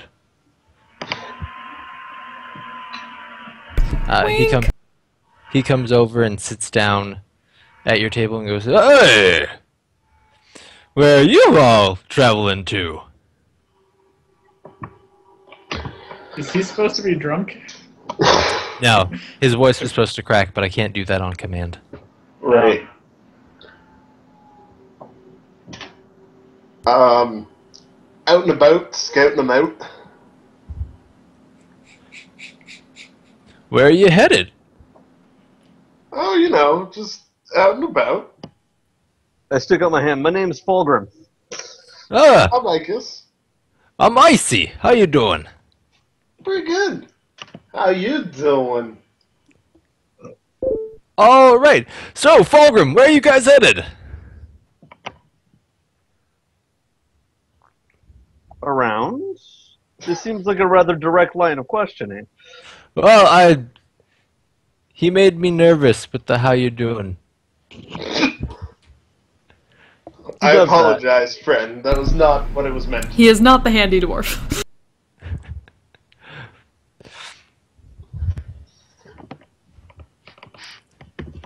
For real, though. I just needs to control it. Just tone it down, man. Right? I'm just saying. Oh, I hope you guys aren't going north. There's a lot of trouble up there. There's Happening trouble up everywhere. Oh, you haven't heard? There be dragons. Wow. Ah, yes, in the Drake's Mouth. But we can skirt around there. Ah, good luck. Their reach has come all the way to the fork. Yeesh. Oof. That is far south for them. They're strange creatures, though. Not like normal dragons. That's the out of character, the fork by Orsham or the fork below Orsham? The fork below Orsham. In between Igelsha and Orsham. So okay. There. Yeah. Wow. What is different about them? Oh. They not be normal dragons. They be vile. They walk on wings like a bat. They have 2 hind legs. And they don't shoot a stream of fire, yet balls. One is a dark greenish gray with a tail spiked in the form of a club. The other, red. Red as blood with eyes as black as night. You can see it coming from a mile away as it goes into the sky. Making its calls and whatnot. They swoop down and just lay havoc to everything. They never ever stop to eat though. It's as if they kill for sport. No. These be not normal dragons. These be other monstrosities, all themselves.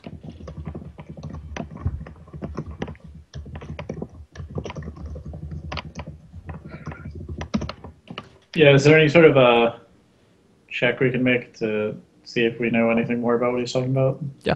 Like, as far as like, I guess that wouldn't be nature. What would it be? History, maybe? You could do history or nature. Ooh, hey. Oh. Icus, however, despite his penalty, Yeah. Icus and Venric, you both are very aware that what he is describing is Wyvern-esque, but it's also not. It's somewhere in between what you'd expect from a dragon, what you'd expect from a wyvern. Hmm. Fulgrim and Belcax, you're like, it's a wyvern. This guy doesn't know what he's talking about. wyverns, they get the stingers, they fly. Try not to be a cow, Yeah. because they eat cows. Or turn into a rabbit. Yeah, don't do that. Don't turn yourself into a rabbit. So if they're like a cross between regular dragons and wyverns, does that mean a wizard made them? Probably. You do not know.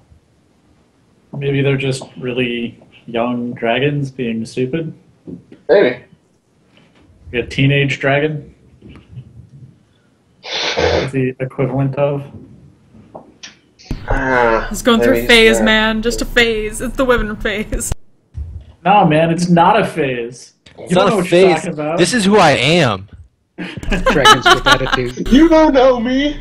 You don't No, know seriously. my I mean, we're son. talking about dragons that are just like coming down and wrecking shit and like dressing weird and shit. Like these are totally teenage dragons. Yeah, sounds like. Congratulations, you found the Teenage Mutant Ninja Dragons. Whoa, whoa, whoa! They're ninjas now. Right. Do they like pizza? Oh man. If you can The find ninja some. thing is a bit of an issue. Yeah, I don't know if we can handle ninjas, man. You get a monk for that. Especially because it sounds like there's only 2 of them. Like if there were 100 of them, then sure we could take them. But only 2 ninjas? No way. If 2 ninjas are enough of a problem, yeah. He looks at you as you discuss how many there would be. He goes, "Oh, not just 2. There'd be 3. There's No one a told us about two. there's a little one that recently left the Drake's mouth." See, it's 2 teenagers and their little kid brother trying to like hang out with the cool kids. Where'd the other one head? This little bastard spawn. He moved down south and took up his own residence in a much smaller area, but he's unpredictable. Not that the others are, but there be no logic. Has the little one been destroying stuff?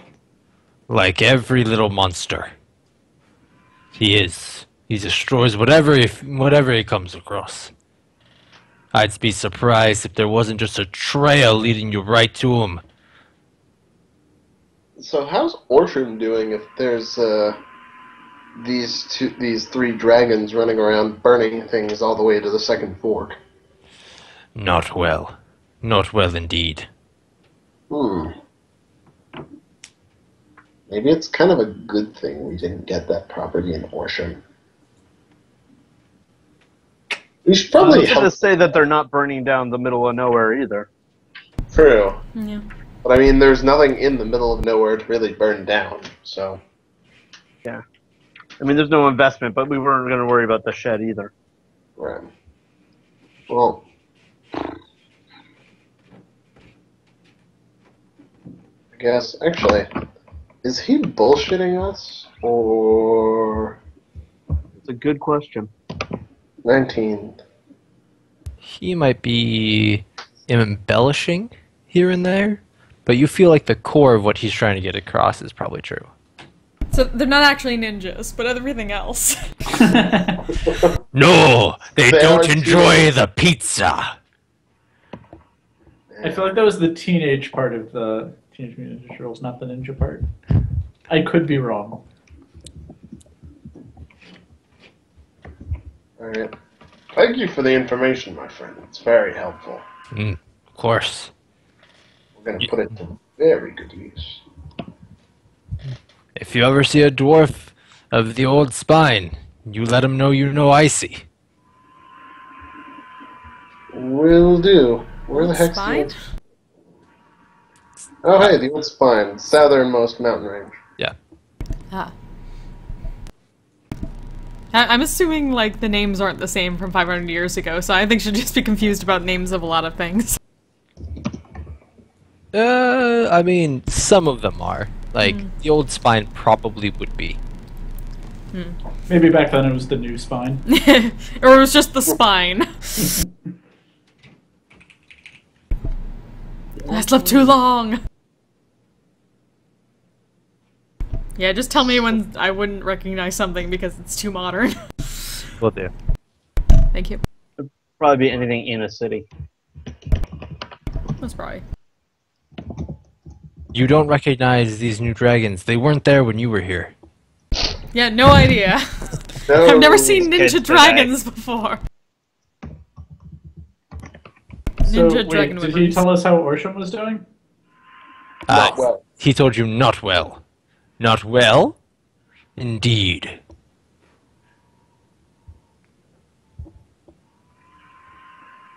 And where are we right now? At the bend of the river, near Shim. So, like, here? Yeah. Okay. Okay. Do we want to keep going, or? Well, I mean, do we want to keep going to Orsham, or do we want to take the first left on the river? I vote we keep going to Orsham. Alright, Yeah. I'm fine with Then that. then it's easier to cut across the plains, or the pales, and check out our properties while on the way. And because, Icus is kind of against leaving people to die by dragon. Think of it less as leaving people to die and more as leaving us to live. But no, I'm fine with going to Orsham. Sweet.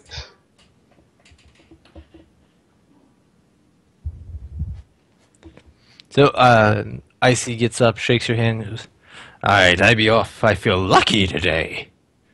He walks away. Coin of luck, purse sir. in hand.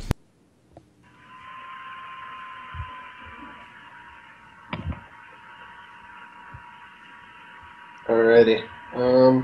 Do we have anything else we want to do in this tourist trap of a place, or?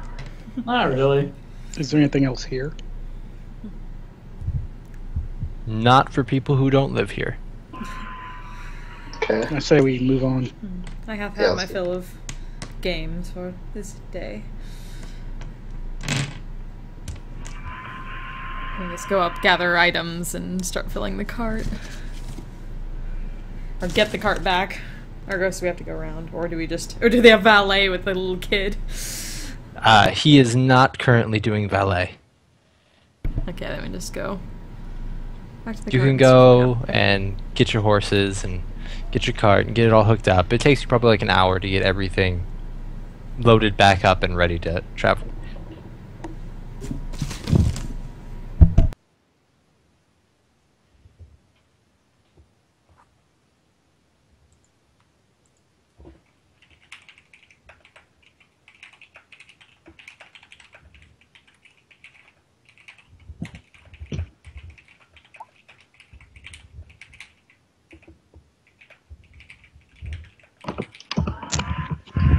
So getting a handle for the shovel, would that just be something I fashion out of wood, or do I go to the blacksmith and get like a metal handle or something?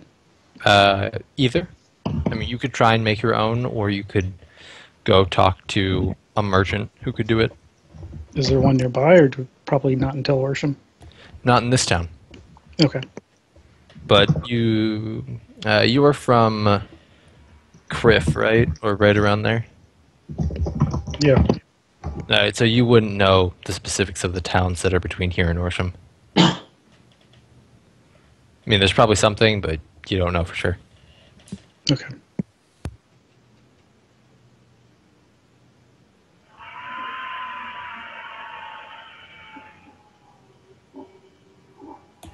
So, I take it there's nothing you guys want to do before you head out? Nope. Super.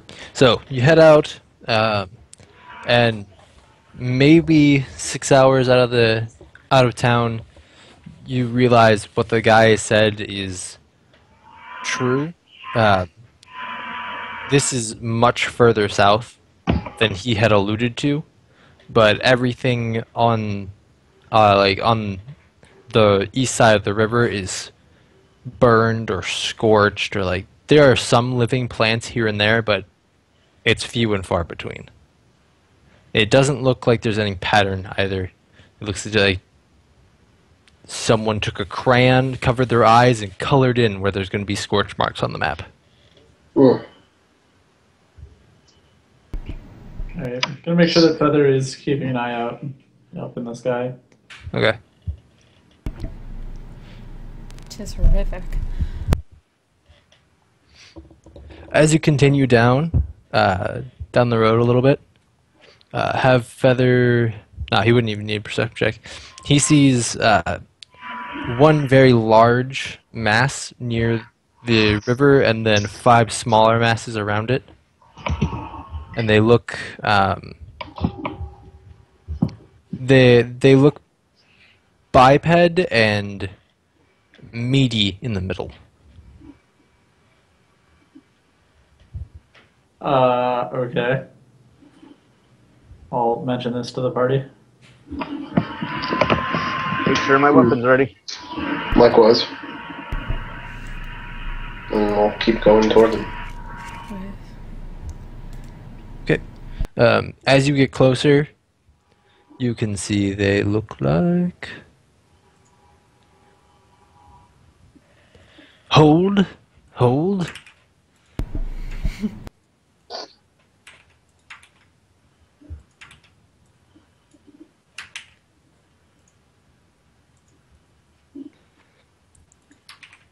They look like this. Down in the south. Oh, hi. Oh shit. So as you get closer and closer, they take notice of you, and with a yodely yelp type thing, the 5 start to wrap around your cart as the big one charges at you. And roll initiative. Here we go again. Well, let's see if I can roll not shit initiative. Nope.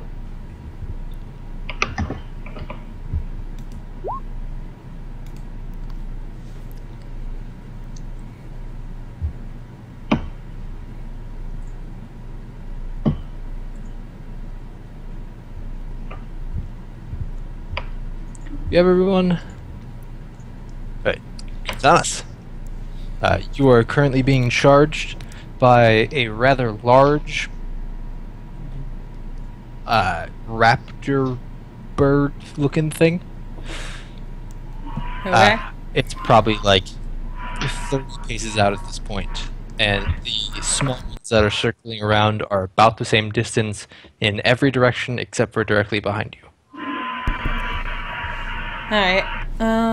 So since that major one is charging, she's gonna try to like meet it halfway, and then as soon as it gets close enough, she's going to kind of sidestep off to the side and try to like slam her blades into it to knock it off balance. So 30 30 feet. feet. Okay. alright, so there. Okay, are you hopping down from the cart to do this? Yeah. Okay, go ahead and make a 2 attacks. God damn it! That would have been amazing! He's 1,200 pounds, Holy crap. right? Holy crits. Oh, damn it. So your first attack misses, but the second is able to find some bite. We're into cells that looks good like that.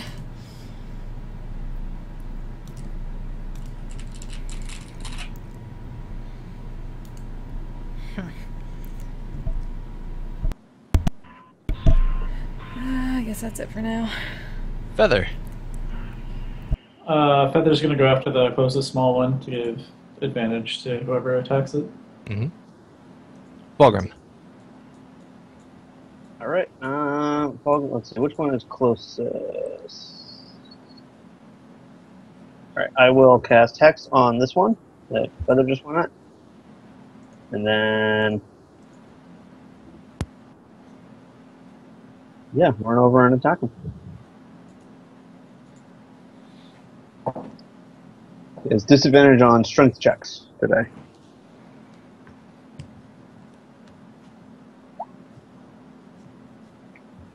$11 to hit.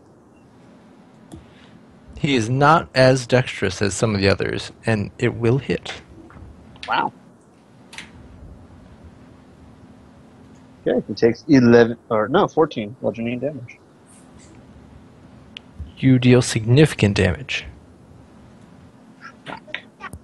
Oh, all right. And that is 1, 2, 3, all my actions.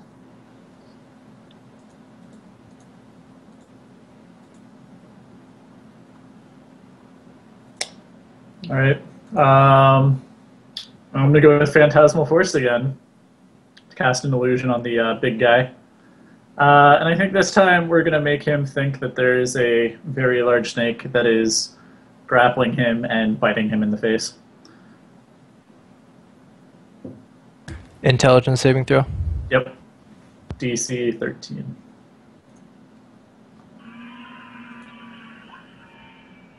I love this spell so much. That is a great Right? spell. I mean, admittedly, there's some crap rolls, but 6 psychic damage right off the bat. it does seem to have like 1 in Absolutely. 4 chance of working, or 3 out of 4 chance of working out the gate. But Well, like, I mean, it helps that we're fighting beasts that have like Yeah. 2 intelligence. yeah, monsters.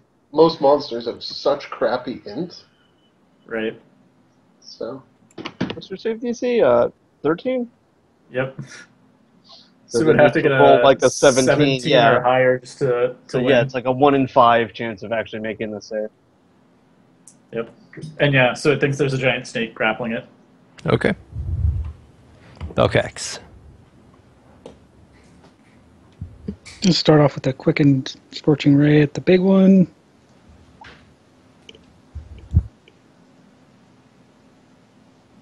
Nice. Okay, so the first 2 hit. damn.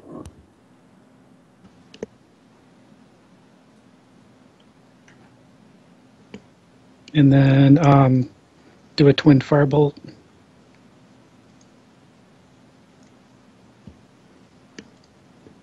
For 10 more damage. Good job. And that'll be my turn. He's looking rough. Okay. So, what I'm going to do is, I'm actually going to cast Bless on myself and Kratonus and Fulgrim. So, y'all add... Yeah. Y'all add 1d4 to all attack rolls and saving throws. Nice. So that should apply for both your weapons. Fulgrim. 1d4 to all attack and damage rolls? No, all attack rolls and saving throws. Acts and saves, okay.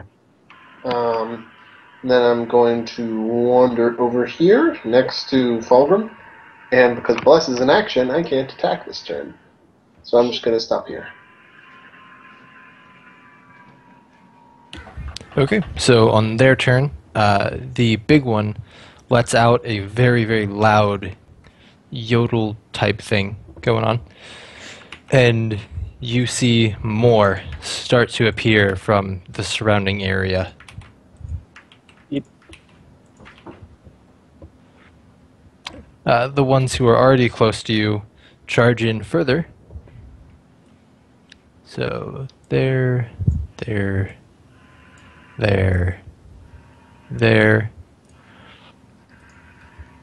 So they're going to do bite attack against Fulgrim.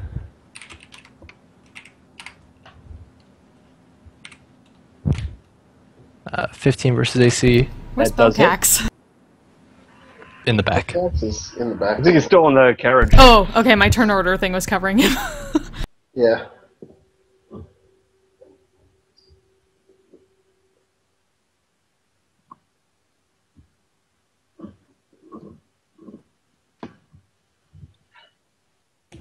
Oh.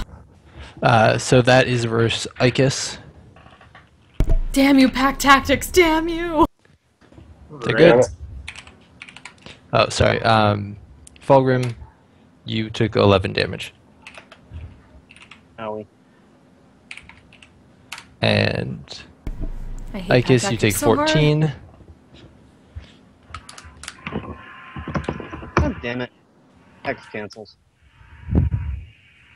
Okay. Then we're going to have another attack against Icus. Wait, who all had bless? Oh crap, I have to make a con save. You and Fulgrim and me. Yeah, so Fulgrim, That you get an extra 18 D4 Yeah. that con. 18 does not Oh. hit. 2, right? Okay, I roll a 14 to keep Bless up. I think that makes it. Yeah. Hold on. I didn't add my 1d4, so this is onto the 7. Ah, Oh, Aw. still doesn't do it. the loose hex. He's no longer hexed. Okay. Fourth one will make an attack against Benrick. I'll use protection on that one. So he will just get a regular roll.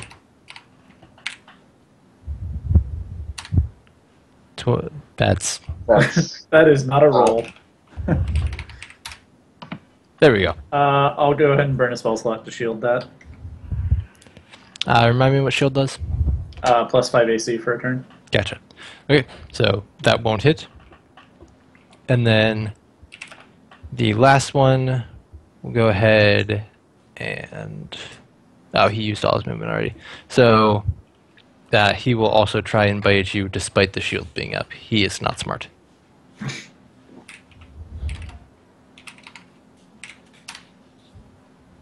That is just going to miss. Alright. So that's their turn. The big one makes attacks against things that aren't there, so kind of moot. Jonas. Alright. Seeing the tactics going on behind, she's going to disengage from the big one for now since it seems to be preoccupied with something she can't see. And she's going to run at this one. And then action surge and attack it.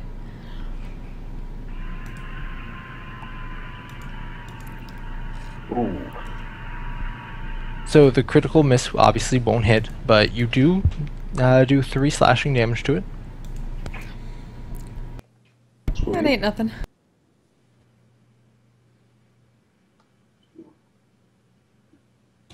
Feather? Feather is going to give advantage on the wounded one, which I think is the green one. Yes. Yeah. That one. Okay. Yep. Fulgrim? I'm going to try and finish off this one in front of me first. So maul attack at the wounded one. Ooh. 9 Yes. Alrighty. So check the action type on this. Yeah, it's action. Not dead yet. Nope. It doesn't look pretty, but it stands.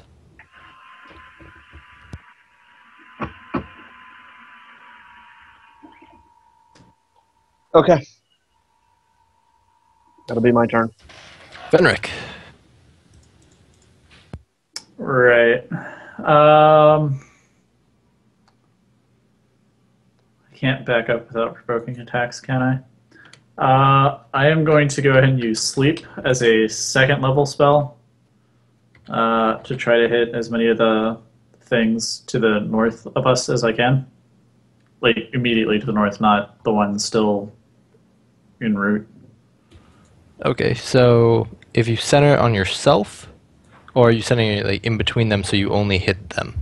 Only hitting them, so like Those these top 3. Yeah, So yeah. I don't think I can get the other ones. Yeah, let's Yeah. just do that. And like I said, as a 2nd level spell, so that's going to be 31 hit points worth of health. One does fall asleep. Okay. Which one? Okay.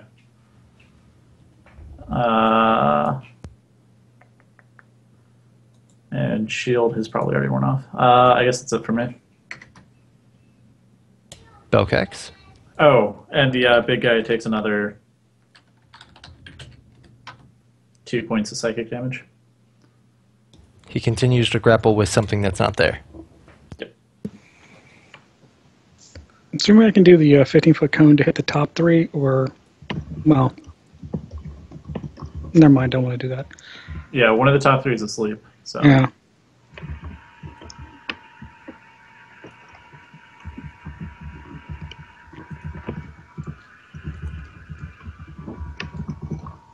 Yeah, let's just go with good old magic missile at that middle one in the top.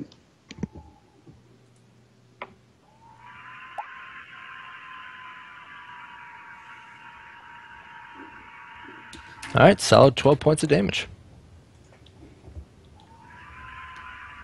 Would you like to move? No, I'm good. Okay, you stay on the cart. Icus. I'm going to go for an attack on the wounded one down there.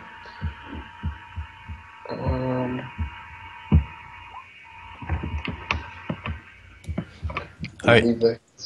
You're able to bring it down. Okay. Yeah, that's all I got.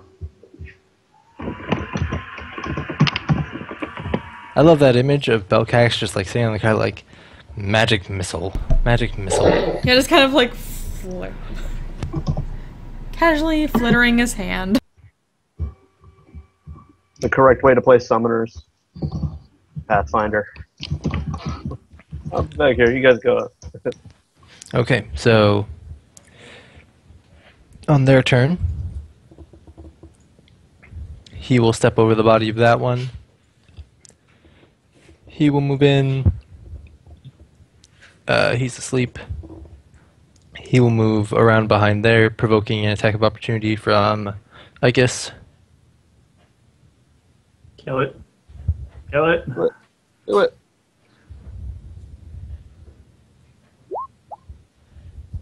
Ah. Oh. Fortunately, it does not land. This one will come here.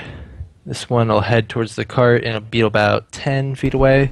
Wait, which one ran away from me? This one. You are able to make an attack of opportunity if you'd like. Also kill it. Yeah, going for it. Oh yeah! Yeah. Nice Nice. job.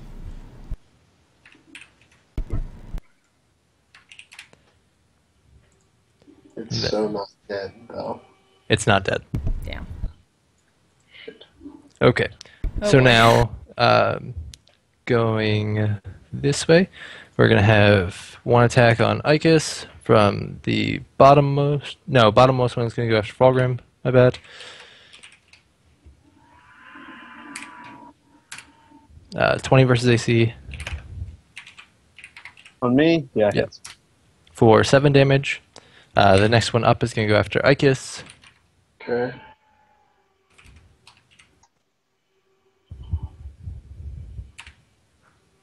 Does not hit. That's a bad roll. Then we're going to go the one to the southeast of Cortanus.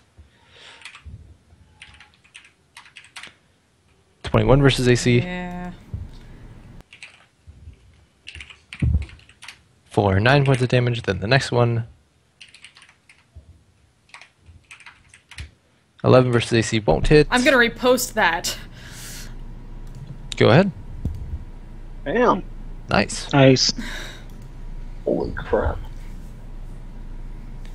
It hit too. That's a lot of damage. Yeah, because you had the die to it. Oh, the superiority die, yeah. Great. Nice. Okay, and now the last one by you will make an attack. 22 versus AC, I assume Yeah. will hit for an additional 5 damage. The one to the north of Icus will try and bite you. Okay. 19 versus AC. 19 is exactly my AC. Nice. So, plus an additional 3 to that, so 15 points. One is going to try and attack Venric. Okay. I'm down. Shit. Okay. Fortunately for Venric, he does not get advantage because the other one that's next to you is asleep. 12 versus AC. Or no, That's a critical 5. fail. My bad. Didn't load quickly enough. So critical fail. Will work. Okay. He sucks. And that's their turn. Cortanus. Alright. So which one of these around me looks the most injured? I assume the one I Yeah, the one you Posted. reposted. Which one was that? That was this one? Okay. Yep. So let's go after that son of a bitch.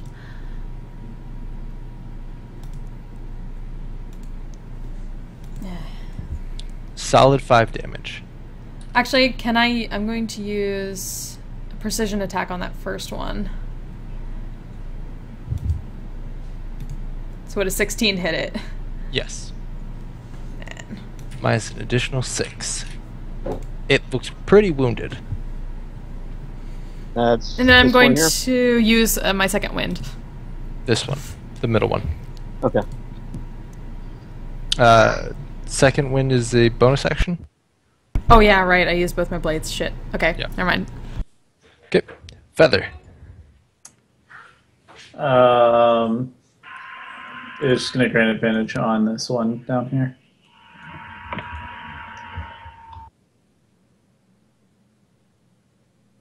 Okay. Fulgrim.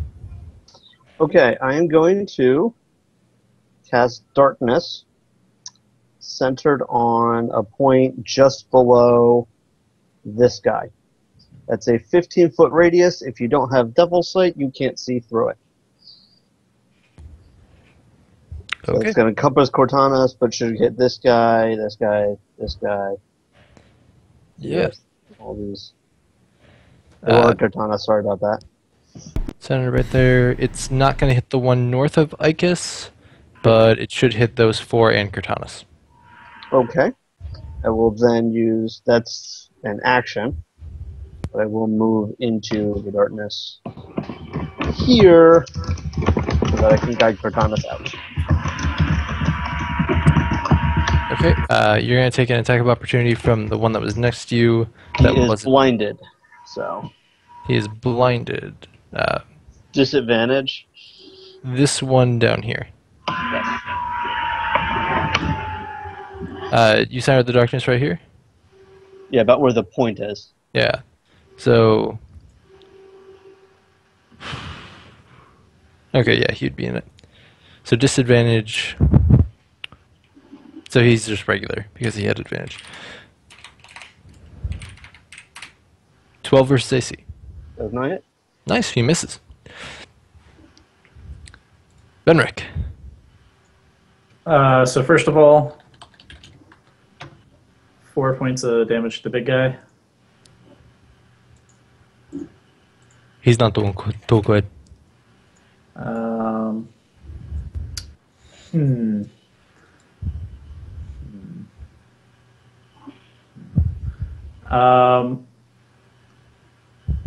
Let's see. If I cast Grease, could I knock down these 3? It's a What's- 10-foot cube, I think. 10 foot. You could Cube, get. as long as they're within 20 feet of each other. Yeah, these two aren't. If you cast it like right here, you could get these 3. Okay. Could I get these 2 and then like the spot that this guy's about to run through?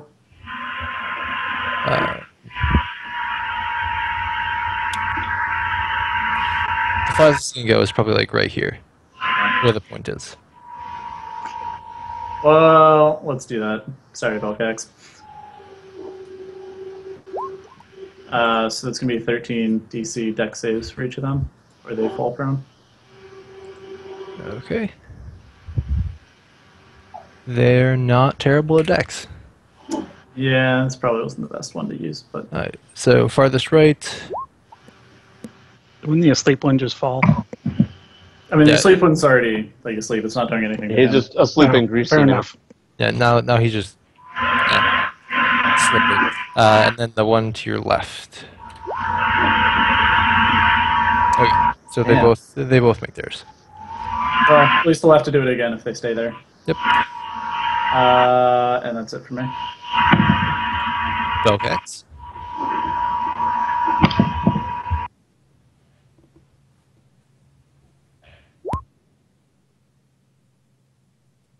Oh, sorry. Was muted. Magic missile, the one's coming for me. Okay. The only one you see visibly coming for you is the north. The other 2 that are nearest you have been attacking Venric. Right. I meant the north one. Okay. Solid 10 damage. Icus, death saving throw, please.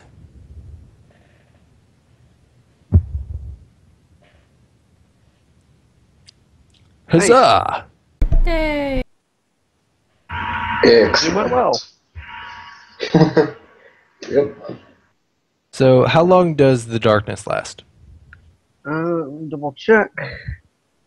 Duration is 10 minutes. And can we attack it? So, let's see. We're going to try and figure out where they all go.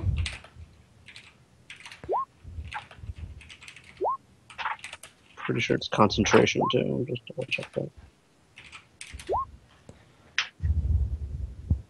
So, this one heads south, exits the darkness, then comes over here. This one, so this way out of the darkness. As does that one, and that one. And that one heads that way out of the darkness.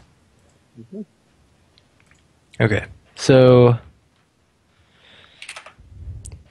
we're going to have one attack on Venric. 12 versus AC. That ties with my AC, so would that hit? Yeah. Alright, then I'm gonna burn a spell slot and use shield. Okay. Then we're going to have... Fulgrim, are you in the darkness? I am. Okay. So then this one is not going to F with that, and instead go after... God damn it. They're all gonna come for me. Yeah, it's happening. That's gonna hit. Would Fenrir get an attack of opportunity on the one that moved away? I would. Uh, Because I can see them.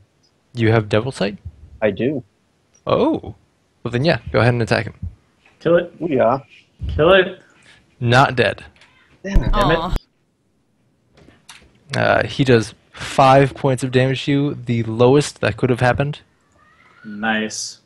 And then the one immediately to your left is going to attack you.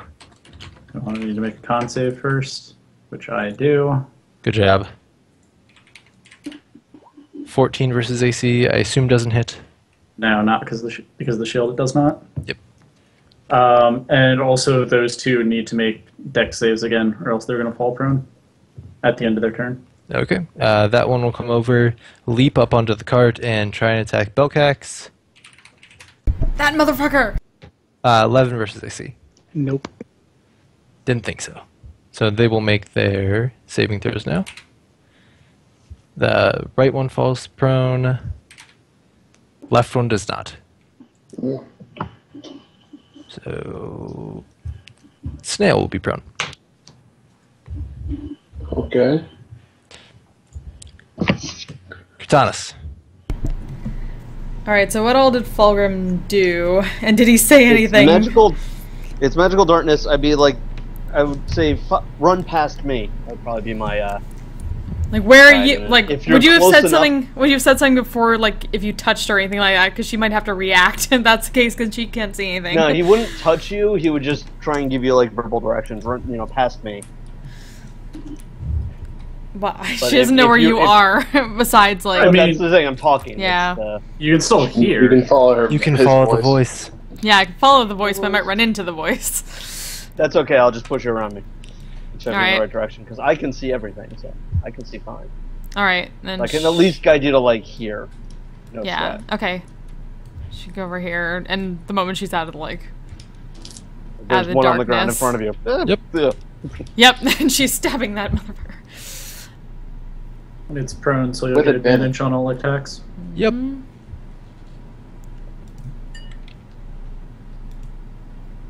That's so good. Both hit. This is good. I was already wounded, so It is hanging on by less than the skin of its teeth. Damn it. Oh my god. These things are tough. Right? Feather.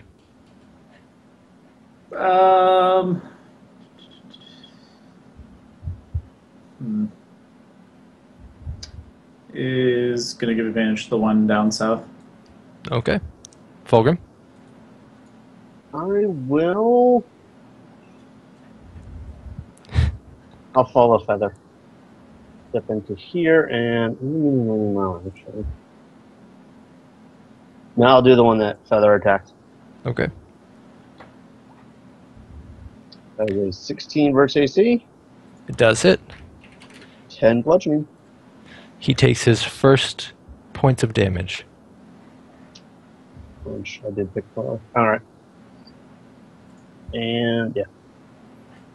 Then Rick? So, 1 point of psychic damage to the big guy. He lives, but he's struggling real hard. That's good. He can just get finished off by imaginary snakes. That works for me. Yeah, it works for all of us. Meanwhile, I am going to disengage, I think, and run into the darkness. Not a terrible plan. Yeah, excellent. Although I am squishy. Well, I That's mean- it for me. They can't really find you in there, and if they do, they make attacks at disadvantage. Yeah. It's actually a little more confusing because you gain advantage if you're blinded. But technically, Right. it should be even out, but then you have to factor in the miss factor of if they're even biting in the right direction.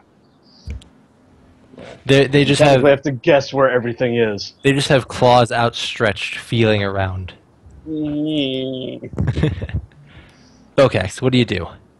So how bad off is the one to the north of me looking? Or the one on the cart with me? On the cart with you? Okay, not terrible.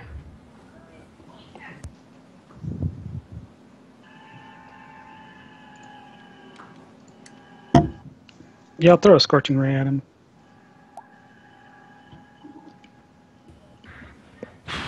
First and third one hits. And he does not look so great anymore.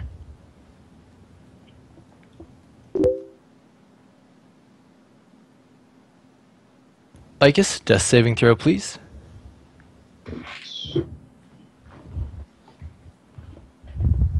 Ooh, And a fail. Aw. I am 1 for 1. is a said 1 there. and 1. Their turn now. Oh, I'm sorry. Hold on one moment.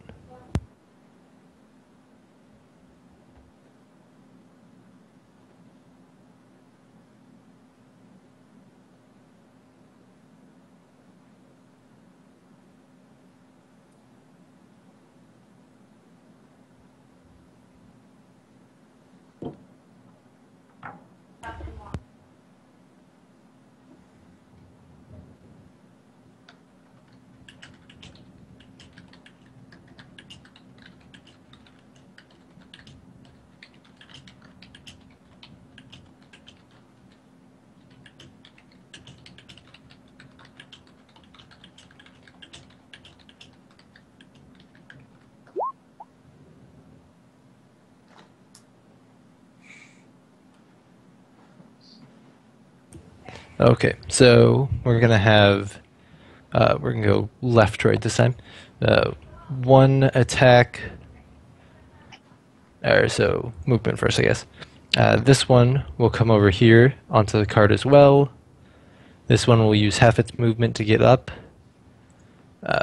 This one has Fulgrim right next to it, so it'll stay there. This one will run down over here. This one will run up over there. That one will run up over there. That one will run up over here, because they all want to avoid the darkness. Alright, so 2 attacks on Belcax. 22 versus AC. And Yeah, that hits. 13 versus AC. Nope. Okay. So you take 4 damage. So Kurtanis, we're going to have 2 attacks against you as well.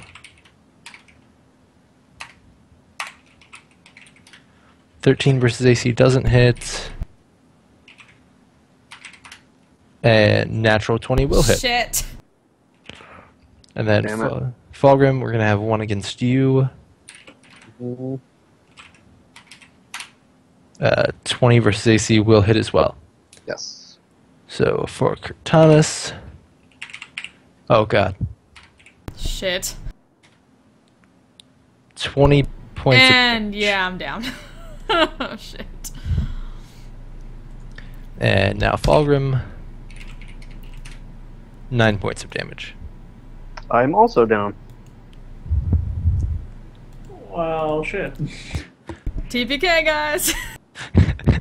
Well, shit. Well, shit indeed. Krajanis, make a death saving throw. Did Cortanis 1 point, you up! Yes! What is this down stuff you're talking about? So, as a question, since Cortanis got hit with that crit, can she use the ring? Yes! Yes, she can. That's true. Oh man. 1d10. Nope. But Ah. but since it's a bonus action, do I get to use my second wind? Yes, sure. Fuck yeah. That's not nothing. That's indeed not nothing. Feather. Huh.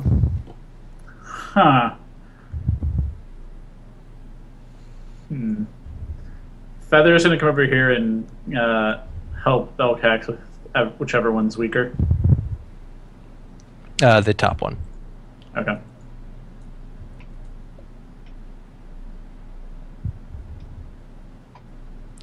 Fulgrim, death saving throw. Indeed. 1 second. There's a button for this. Around here somewhere. Oh, there we go. Booyah! Oh. It could be worse. Technically, yes. Technically, yes. Venric. Alright, so first off, psychic damage to the big guy. For 4. Oh my god. He is hanging on by so little. Alright.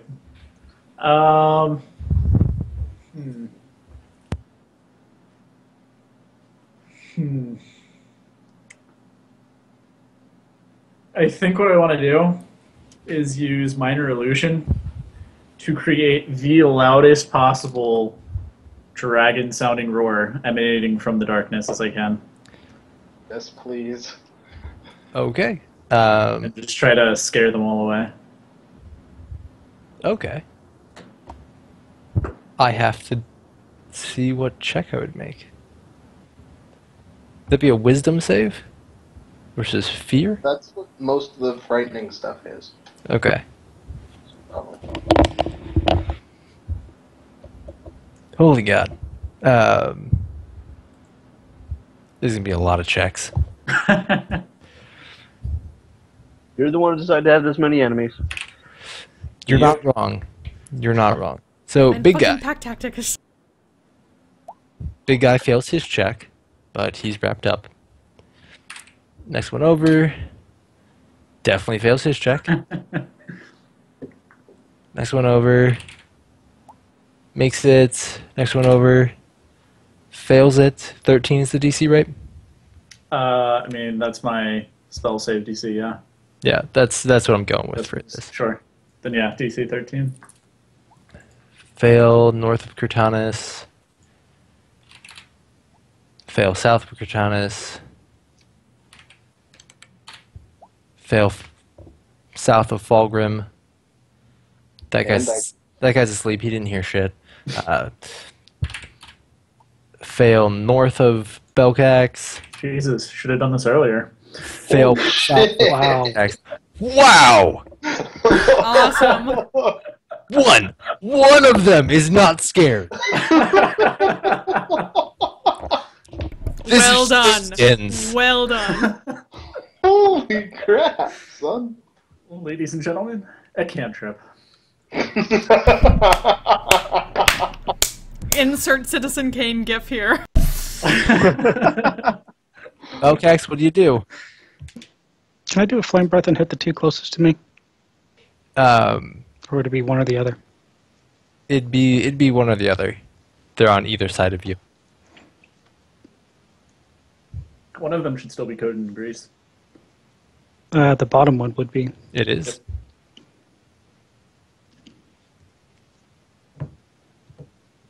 But Feather's helping you with the top one.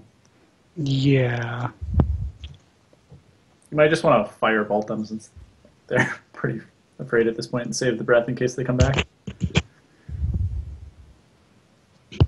Yeah, let's do that. Let's firebolt the Top. north one. Go for it.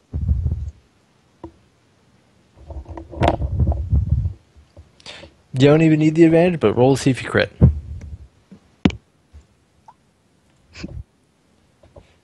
Alright. It lives, but barely. Well, since he's in melee, Firebolt would normally have a disadvantage. Right. So Feather just cancels that. anyway. Yeah, he hit on the first one anyway. Yeah. I guess death saving throw. Hey! Woohoo! 2 successes. I am only one away from not bleeding out and still unconscious. Alrighty, so for their turn, Fulgrim, you will have a creeping sensation that spreads from your belt and moves throughout you.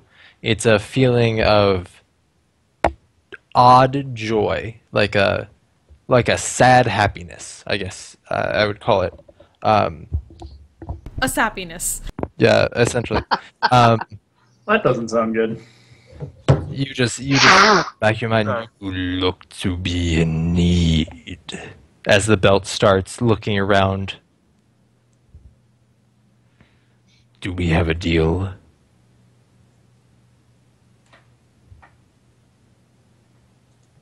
Yes. Just this once. No. Hell.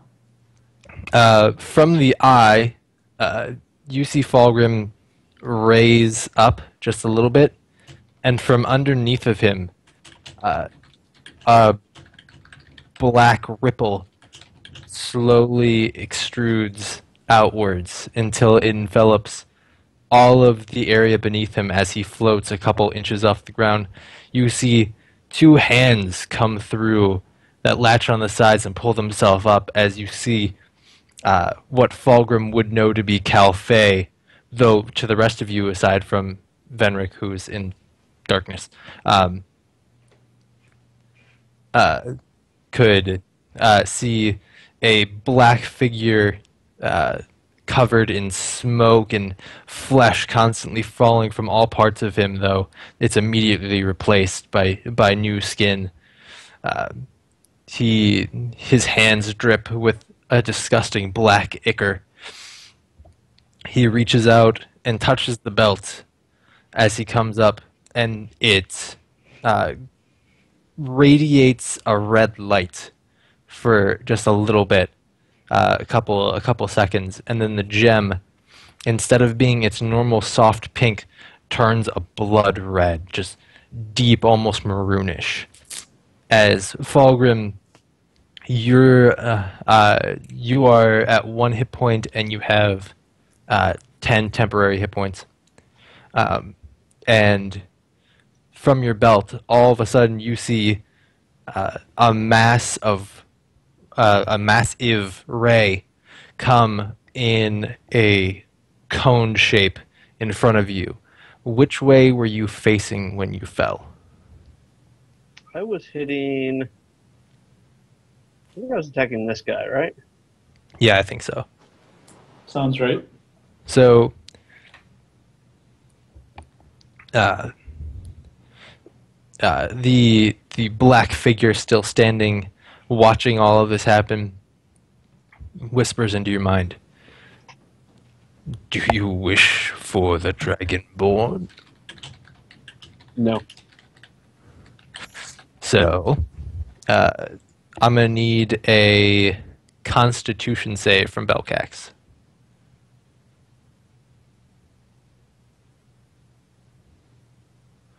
Oh, alright, you're good at this. Thank goodness. So, the rest of them, it's going to be...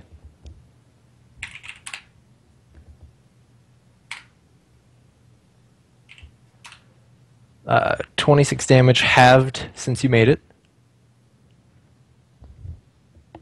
And then you see This one die. This one dies. The one that was asleep just stopped breathing while sleeping. That one dies, as does that. Holy hell, they all had less than that? Okay, so Calfei did work. And then as he goes to step back into the portal, moving your floating form aside, you hear again in just the back of your mind, the new additions to the deal are detailed for you. But then he just slips back in, the smoke and the skin and the ichor all closing into that portal that was beneath you as you gently lower back to the ground. So these four, being scared of both the dragon shout and whatever the fuck just happened to them, Yeah. the hell out of dodge that way. Did an opportunity attack Tanis. Yeah.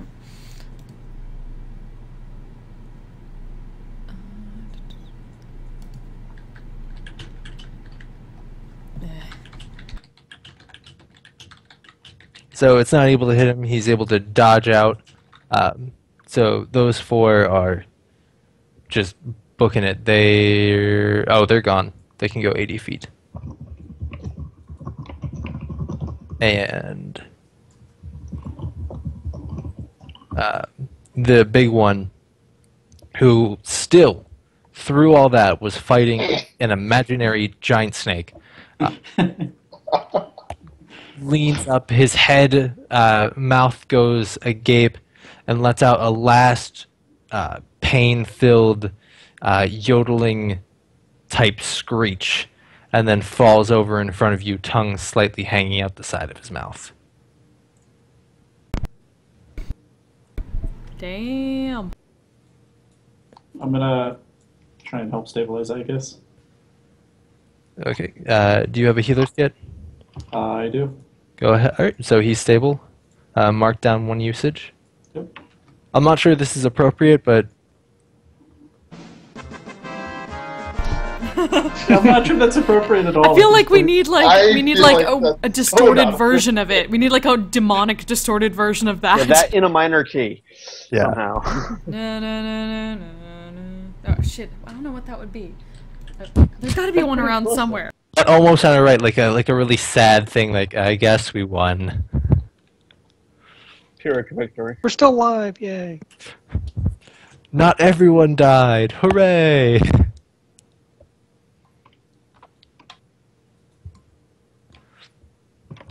So, Icus is stable. Fulgrim has those temporary hit points. Kratos is up. Belcax is up. Feathers is fine. I think we're all good. You're all up. That was, I'm not sure that I'd was say we're all close. good, but Yeah. we're all up. You're all not dead. Am I conscious or? Not yet. You're stabilized. Okay.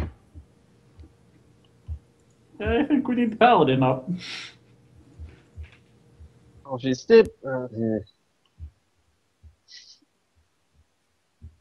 Barbara's gonna go sulk in the corner, away from the group. It's not a bad plan. You know that deals made in haste never mean good things.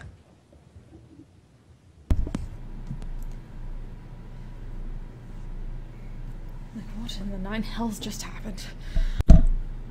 Yes. Surprisingly accurate. Oh man, the one person who could help explain it that's not Fulgrim was out for the entire thing. I know, right? Is anybody? I'm The curious. hells had Is nothing anybody to do gonna with tell this. me what It's the happened? abyss. Are you up yet?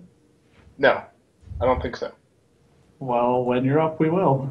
Oh, okay. Sweet.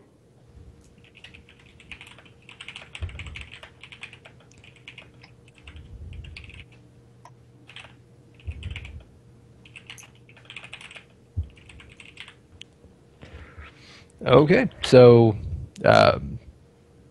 that was a couple hours into your travel. Fun times. Good stuff. Note the seething sarcasm. Yeah. Yeah, it looks like everyone's taking a short rest. Sure. Okay. I'll send Let Feather me out to scout climb again. Back up. Yeah, you get up a couple minutes into the hour. Sweet. I'm gonna spend me a few hit dice.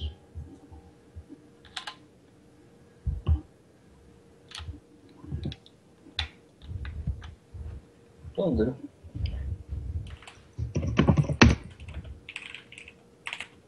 So being an arcane type person, could I figure out what that was? You can make a check, and I wish you the best of luck. I'm gonna do that as well. Psh, that was some crazy ass shit, yo. Fenric was actually probably still in darkness at that point. Gotcha. Yeah, you were. So I didn't actually see it. I just heard a bunch of shit. I have no idea what the fuck's going on. Yeah, you heard a bunch of shit came out, and things were like melting and disintegrating. And all the conversations were in Abyssal, so Yeah. if you don't speak Abyssal, you just heard words. Possibly, Actually- maybe. You're not sure. They heard noises. I'm not even sure they heard Abyssal because most of the communication Oh, would yeah. have been just to you. It's true.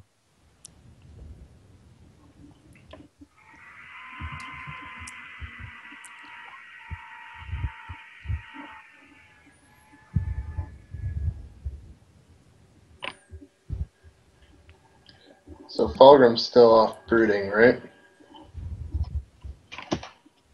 It's probably going to be days. Yep. So is anybody? I'm up. I look around at the melted shit around me, and I just kind of look at everybody else and ask what happened. Does anybody want to tell me? Belcax finally came through with that fireball. Thomas will just Oh, kind of magically. frown, and as she puts away her blades, she'll just kind of slightly motion towards Valgrim and shake her head slightly in confusion and kind of worriedness. Oh, good. Icus just kind of purses his lips and looks kind of disappointed. Then he goes over to Fulgrim. Asks him, "What did you do, my friend?" We were going to get killed. Doesn't mean you have to go to him. We were going Or to else we survive. return. You were already down. You didn't see how bad it was getting. But I trust these people. And I trust you. Not him.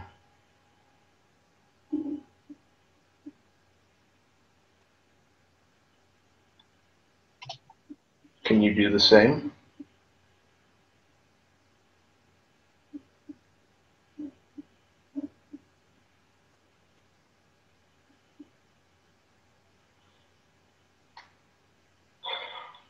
So be it. Of course, I can't trust him.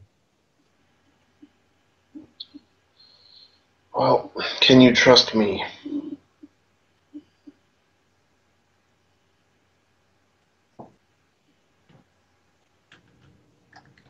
Yes. Trust me now, then. We will find a way to help you. I promise.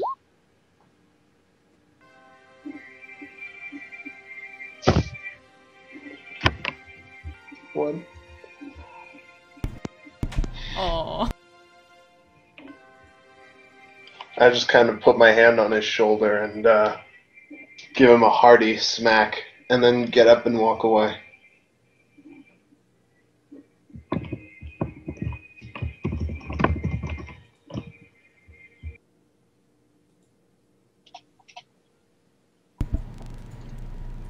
Will he be alright? Eventually.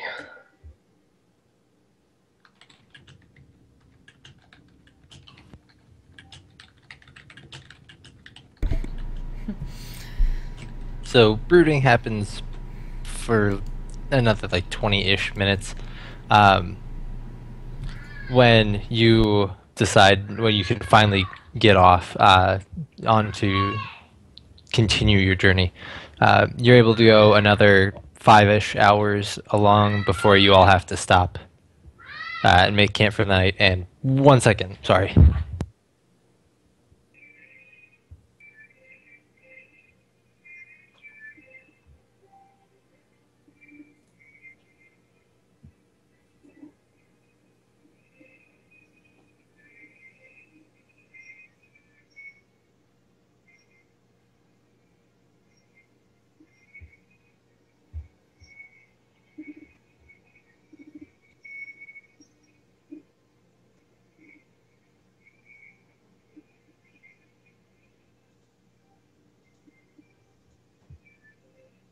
Alright, I'm really sorry about that. So camp that night. Does anyone do anything out of the ordinary? No. No. Okay. Aside from being extra broody about it now. I'd like to finish working on the shovel if I can. Do you have still on the head, or are you trying to make a handle? Should be on the handle now since I thought I finished the head. You did. What materials are you using for the handle? Let's go with wood for now. Do you want to try melting down that goblin scrap metal? I figured that we could probably get to another town and then have like a real blacksmith make the metal, unless somebody here can blacksmith the handle. That'd be, that would be pretty difficult out here without the proper equipment. I have smith's tools. And that Carrying a is, forge? yeah, that is Yeah, not really that kind. helpful aside from not having the metal. You got bellcax. You can just breathe fire on We it, got right? scrap metal. We never got rid of that, did we? Yeah, you don't have metal in a malleable, shapeable form. You have a bunch of shitty swords. We have a dragonborn with breath weapon. He can whip up Puff some and puff flame, and and we can Blow it shoot all to off metal that. or liquid. Or you can just cast like 1,000 fire bolts in a row. Yeah, cantrip. Is this something you'd like to pursue? Yeah, I think I'll just go with the wood handle for now. Okay. If you have a wood carving ability, you can use that. Otherwise, it's a straight dexterity check. Could I get some help from Cortanas? Yep.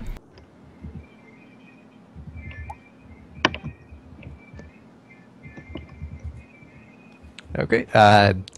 You're able to start the basic form. That would be the handle. So during the night, you all bed down. You do your watches, I assume. If you're on watch, please make a perception check. That's for Feather, not Dunrick. Eugelos are not devils. Whoops. Crap. I I was distracted. Oh, The yeah, music will I do was that. definitely distracted as well. Yep.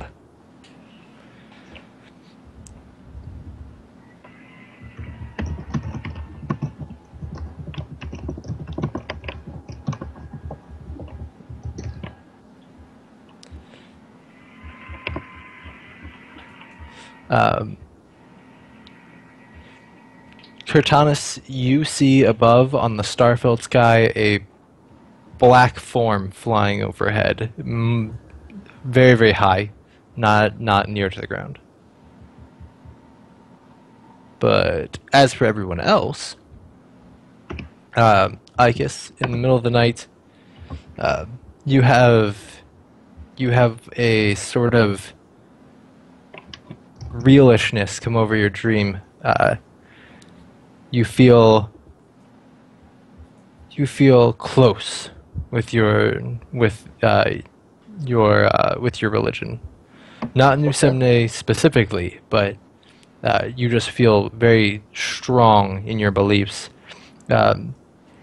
As this feeling washes over you, Camrys the Archangel of New Semne appears, and she begins to speak to you, informing you that she believes in your cause and knows that it is a righteous one indeed, but your friend may be lost soon forever.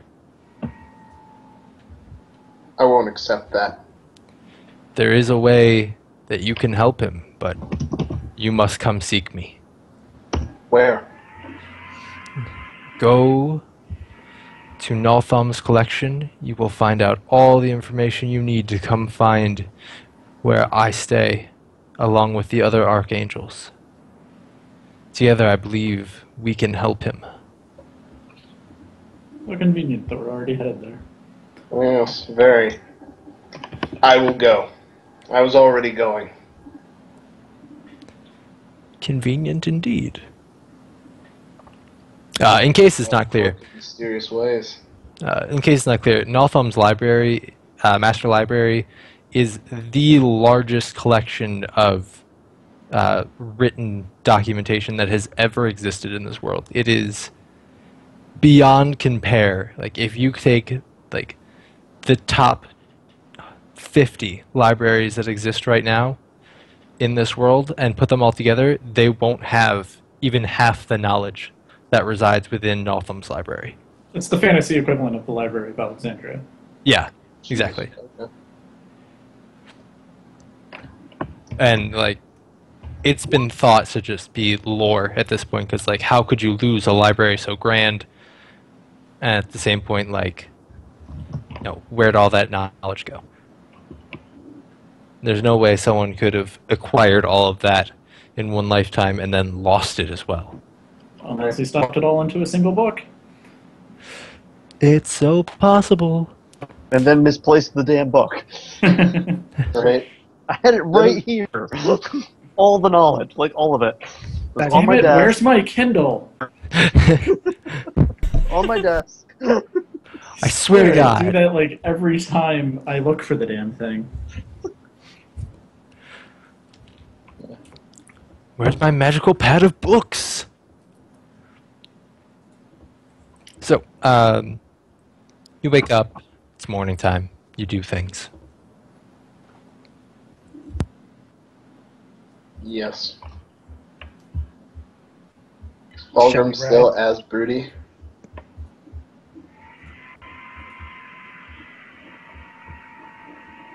Probably. What am I saying? Oh yeah. I mean, he Could be doesn't have days. any reason not to be. Right. Let's keep going. Cortanus is actually gonna go over to Fulgrim and kind of ponder a moment, then hold out her hand to shake. Thou didst saveth me back there, and I am grateful to you. He gives it he gruffly returns the gesture. I cannot dissuade what you have done. I am in no position to do so. I hope we can continue to work together.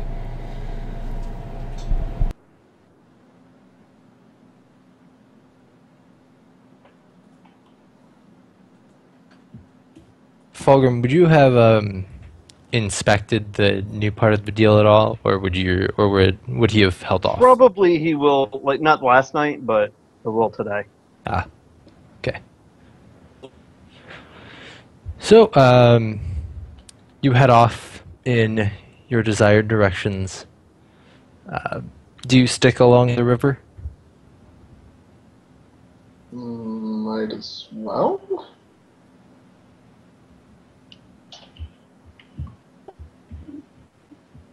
Sounds like a plan. Okay. About halfway to the northmost split, right? The one right below Orsham. You see a person lying on the side of the road.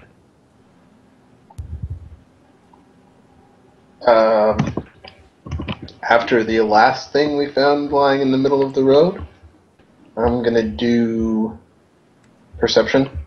Mm-hmm. See if there's anything around. What do we got? We got... Okay. Nothing good. I mean, you got a river. That's around. I'll have Feather do a perception as well. 14. Feather sees barely visible ragged movement from the person and not much else. A lot of this area is burned and dead, for lack of better termage. It's all becoming barren from the damage that it's sustaining. I'll mention to Icus that I think it's safe for now.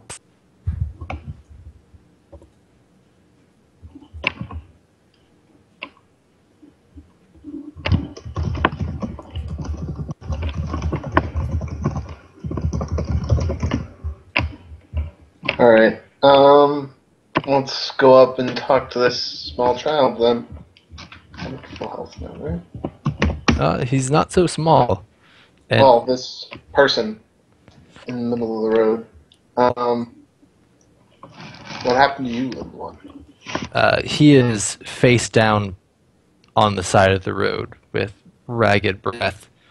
At his sides, you see two scimitars lying. They seem to be coated in dried blood at this point, and the skin that's facing up has become a deep red. Oh, He has on travel worn clothes. It's nothing exceptionally nice, but it's not. I mean, it's not horrible. Other than his swords and his clothes, though, it doesn't seem like he has anything else on his person that you can see just from approaching.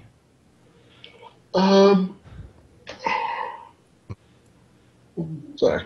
Is he breathing? Raggedly. Okay. I'm gonna dump 5 points of lay on hands into him. And hopefully that'll stabilize him at least. It does. Right.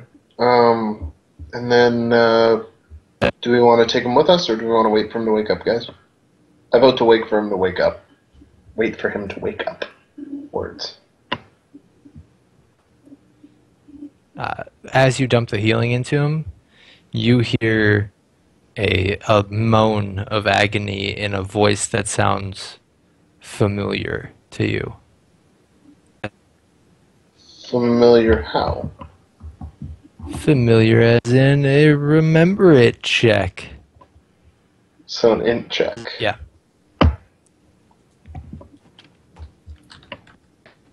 You know this to be the voice of Ian Harpcrippler, the young lad at the tournament in Shim. Oh, this little shit. What are you doing out here, man? All he can manage to get out are gasps and groans of pain. I have a water skin. I'm gonna give him some water. I think what he's doing is being on the wrong side of a dragon fight. Probably. Dragon's lad? He tries to move his head, but he doesn't get more than a couple millimeters before he has to stop from sheer pain. Jesus. Let's just take him with us. Yeah, let's take him with us. Oh, yeah. So you guys have a covered wagon, of course, so you're able to get him out of the sun in time, but he looks like he's not going to be doing much of literally anything for a while. Yeah, like every move that the carriage makes has him just groaning. I mean, I'm not putting more healing into him until we stop for the night. I'm satisfied that we're not going to get attacked by a dragon. That's fair enough. So, I'm just kind of going to stick by him and keep an eye on the skies and tell him it's going to be okay, lad. As soon as we stop for the night, we're going to patch you up. Hold the way. Who's driving? I could take drive. Possibly, unless like that involves the land vehicle check, then it might have to be that person. I have land vehicle actually. Okay. So I could drive with him. Yeah, after you get him loaded up, you can go ahead and take care of driving. A couple hours down the road, you come to a town. You see it off in the distance a little bit, just kind of like a wavy heat distance kind of image. But it's small. You see houses and whatnot. As you approach, it takes like another hour to approach. I guess you feel a sense of need as you get closer to it. Your sword, like when you come in contact with your long sword, the feeling grows stronger. As you approach, you see that despite the barren wasteland that is all around this town, inside is lush greenery, people walking out in the streets freely. You can even hear loud voices that sound a little bit merry. We found the green place! Truly. The sword's still giving me need as I get closer, right? Yep. Something's wrong here. Can I make an investigation check? How would you like to investigate?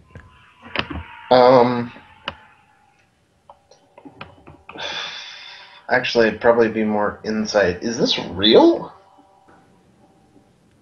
Go ahead. If you think it's an illusion, make investigation. I mean, I'm not sure what it is. You don't think this is an illusion, and the fact that the rest of the party sees it too, kind of helps back that theory up. Then what does the sword want me to do here? Has to be something going on here. What do I notice about the town? That it is. I mean, So, besides that it's green and happy in the middle of a barren wasteland. that is the most noticeable thing. Like, it is a utopia in this sea of calamity that surrounds it. Like, all the houses are pretty one-story. The town itself isn't large. It probably holds like 300 people, maybe. But there's a lot of one-story houses. You see, as you approach, you can see like a general gathering area through the gaps in the houses. But like immediately outside the small fence that is the town border, it goes from green, happy, lush to town fence to barren wasteland. Holy crap. I'll, look at one of the townsfolk and just ask, what's going on here? Why is it green here? As you guys approach the town, a rather portly fellow, he wears a fine coat but otherwise normal attire, comes to the gate in front of your horses. What is your business here?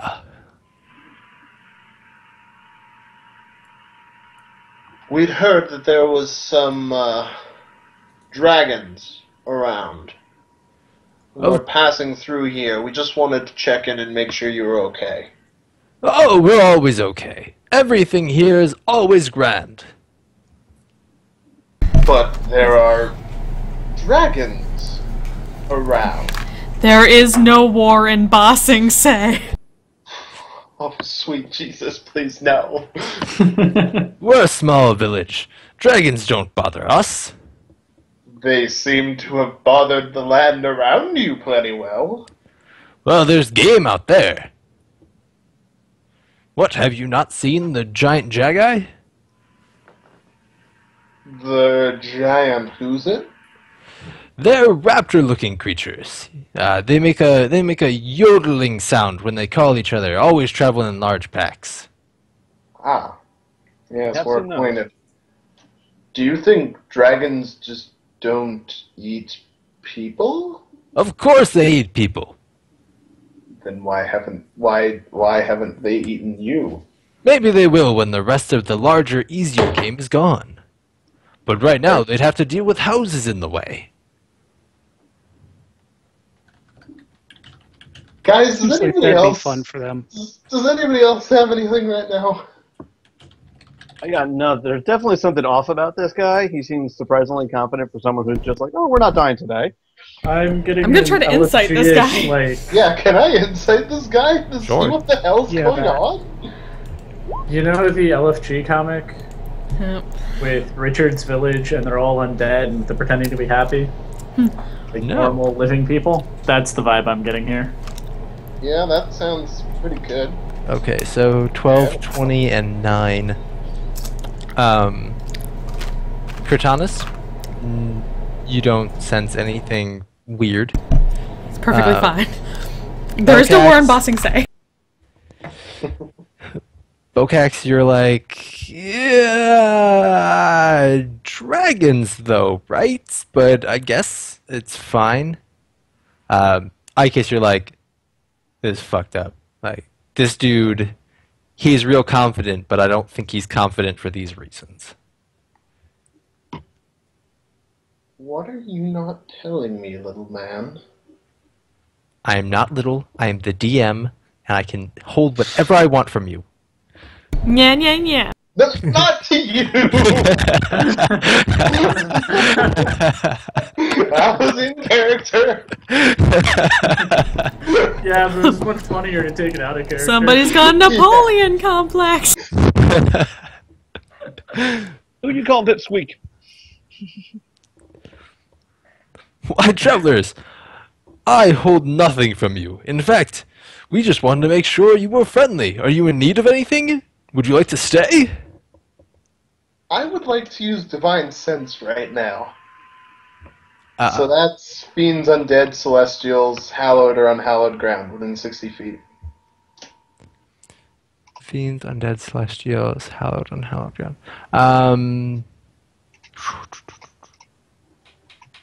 So Fulgrim's belt gives off a worse vibe than usual. Your sword gives off a vibe that it doesn't usually. But otherwise, you don't sense anything. Yeah. Okay, Falgrim's detecting magic. Belcax would like to tell him, surely there must be something not so awesome about this place, as a way to try to persuade him to tell us a bit more. No, everyone here loves it. It's a town full of happy people who all go about their lives in harmony. We're just helping one another make there's every no- day the best. So there's nothing you're a wrong cult. with this town or anything Surely you'd like that to would make not better. want to be a Mary Sue. I know I have no complaints. You can ask the other villagers themselves if they have any. Though I've never heard of them.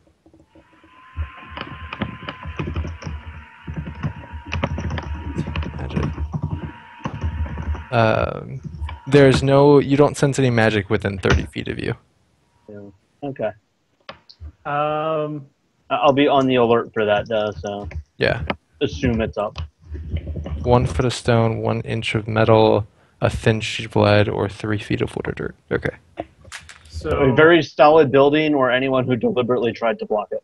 Yeah. I think I'm gonna cast suggestion on the guy to try to convince him to tell us what's going on. You know, I don't think we're gonna get anything out of him. We can totally get things out of him. We just need to force him to do it, Right. which would be a wisdom saving throw for suggestion. I was thinking he might have a higher save than random people. He seems to know a lot more. True, but I can do it to multiple people, so it'll be Fair. fine. Ha! That's Or gonna not. make it. Doesn't matter. I am going to suggest that he tells us more than He has been to tell us everything that he knows about why this place is so peaceful and odd. Well, I've told you quite a lot. Indeed, you can ask the other villagers if you like, but, as the man as at the head of this town council, I'm a very busy fellow. Please, do come in. There's places to stay and friendly people to meet, but I have to be on my way. Oh, thankfully. She tries to be polite about it, but it seems like she's kind of off-put. Trying to keep up appearances, trying.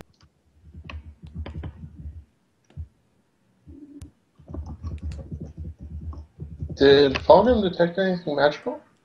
He hasn't yet. Damn. Okay. Let's go into the town and start talking to villagers, I guess. Alright, you enter the town, and we end the session. Ta-da! Oh, God damn it. Oh, God damn it. Right. Alright guys, so that was our session today. I hope you all had a lot of fun. I'm going to start a new thing with us. After every session, I'm going to give a nomination to someone who did exceptionally well, mainly towards role-playing, and today it's going to go to J-Mart. Heck yeah! He role-played Fulgrim really well. Yep. So, Thank you. Thank you for making our game awesome. Cheer! Yeah. Cows. So, for announcements, next week is Labor Day. I don't personally have anything going on, but how are the rest of you? I will be at Dragon Con. I will be heading back that evening. But I will still probably be at, the airport. Okay. As far as I know, I should be able to make it, but stuff may come up or whatnot. I should be fine.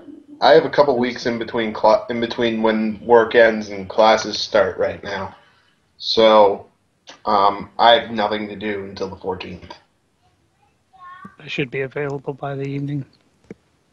Yeah, Okay. I don't have anything else scheduled for that weekend yet, but So, in the interest of keeping the party narrative cohesive, I'm going to open it up. If anyone wants to run like a one-shot thing that we can play in, that's fine. Otherwise, I'm going to say we're going to take the week off since we're not all here. Yeah, sorry guys. that's fair. No sweat. There's some characters I'd like to play, but yeah, if someone wants to throw together a dungeon or something. Yeah, it's not hard to just generate a random dungeon if anyone's interested.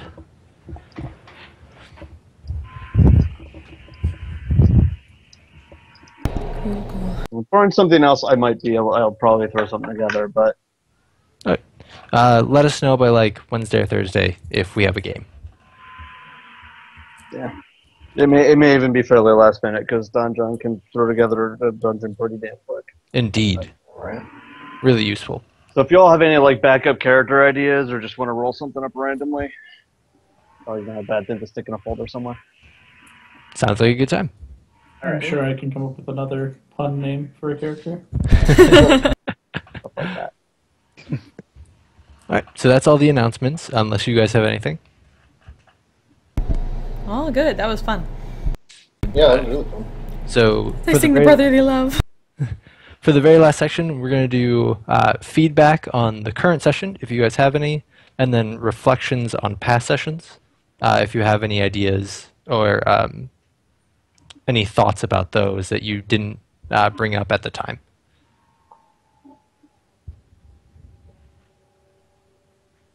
I'm legitimately a little bit rattled about this town we're about to go into. Which is always good. So, Yeah. Like the best hook That's for a good week thing. break. I mean, I have no idea what's going on, so that's good. I like this. Very glad. I'm enjoying that I have an excuse to get to, understand Fulgrim better, because we're kind of on the same boat there. Slightly. Not exactly, but... I'm liking this character a lot, both mechanically and RP wise. So I'm very happy with the direction it's going. And it's also there's the other threads are starting to heat up, but that one's going very nicely for me. I don't think there's anything. We're getting out of the early levels, so we're not super squishy, and we're not. Speak for yourself. Well, the other, I mean, it's not like you run out of spell slots every single fight or anything like that. Says you. I have 2 spell slots. I kind of do. I've enjoyed that. I'm pretty sure I've gone down every single Session. session. Yeah. Every single one. Yeah, recklessness. But you're fine. You're supposed to. I mean, Drop into Exactly. 0. You're not dying. Yeah. there wasn't much you could do about a crit this time around. Yeah. Yeah. That's how it tends Which to is go. Couple at more least levels, 2 and of we'll them? even be able to survive. Yeah, that's those. 2 of them. 2 of them have gonna knock me down. I think the only thing we really run into is we do have a shortage of healing. Yeah. Yeah. I don't have any ranged healing, and a lot of the time I'm kind of stuck surrounded by people. I think a wand of cure light wounds or something to that effect. You need to stick by me so I can use my maneuvering attack. Yeah, that's going to be another part. We're going to have to figure out how to coordinate better. Yeah. And That's certain. a party thing we gotta figure out. Well, it's something like if the 3 melee characters are going in like a row, if the first one shoves, then the next 2 get advantage on the attack. Right. So we got to like start thinking in those terms. I don't think it came up enough. this Also, if you session. grapple a prone person, they can't get back up. True. Well, that kind of requires if you're not going to burn 2 attacks on that, but if someone has 2 attacks, knock you down, grapple, and everyone Or else if just sort of somebody wails gets- feet on them. If they happen to get Like, I do relatively low damage per round compared to you guys, so it'd be pretty... if somebody was going to knock someone prone and grapple, that'd probably be me. Yeah. Well, that's. I mean, Or, Hexblade is all about hitting so hard, but they're relatively not. They're not tanky the way Paladin is. right. So. Give me a few more levels and I'll do trip attack. There we go. Then you can do both at once. But stuff like that. We'll figure that out, though. Yeah. It's also about coordinate. It's finding the right way to coordinate. Right.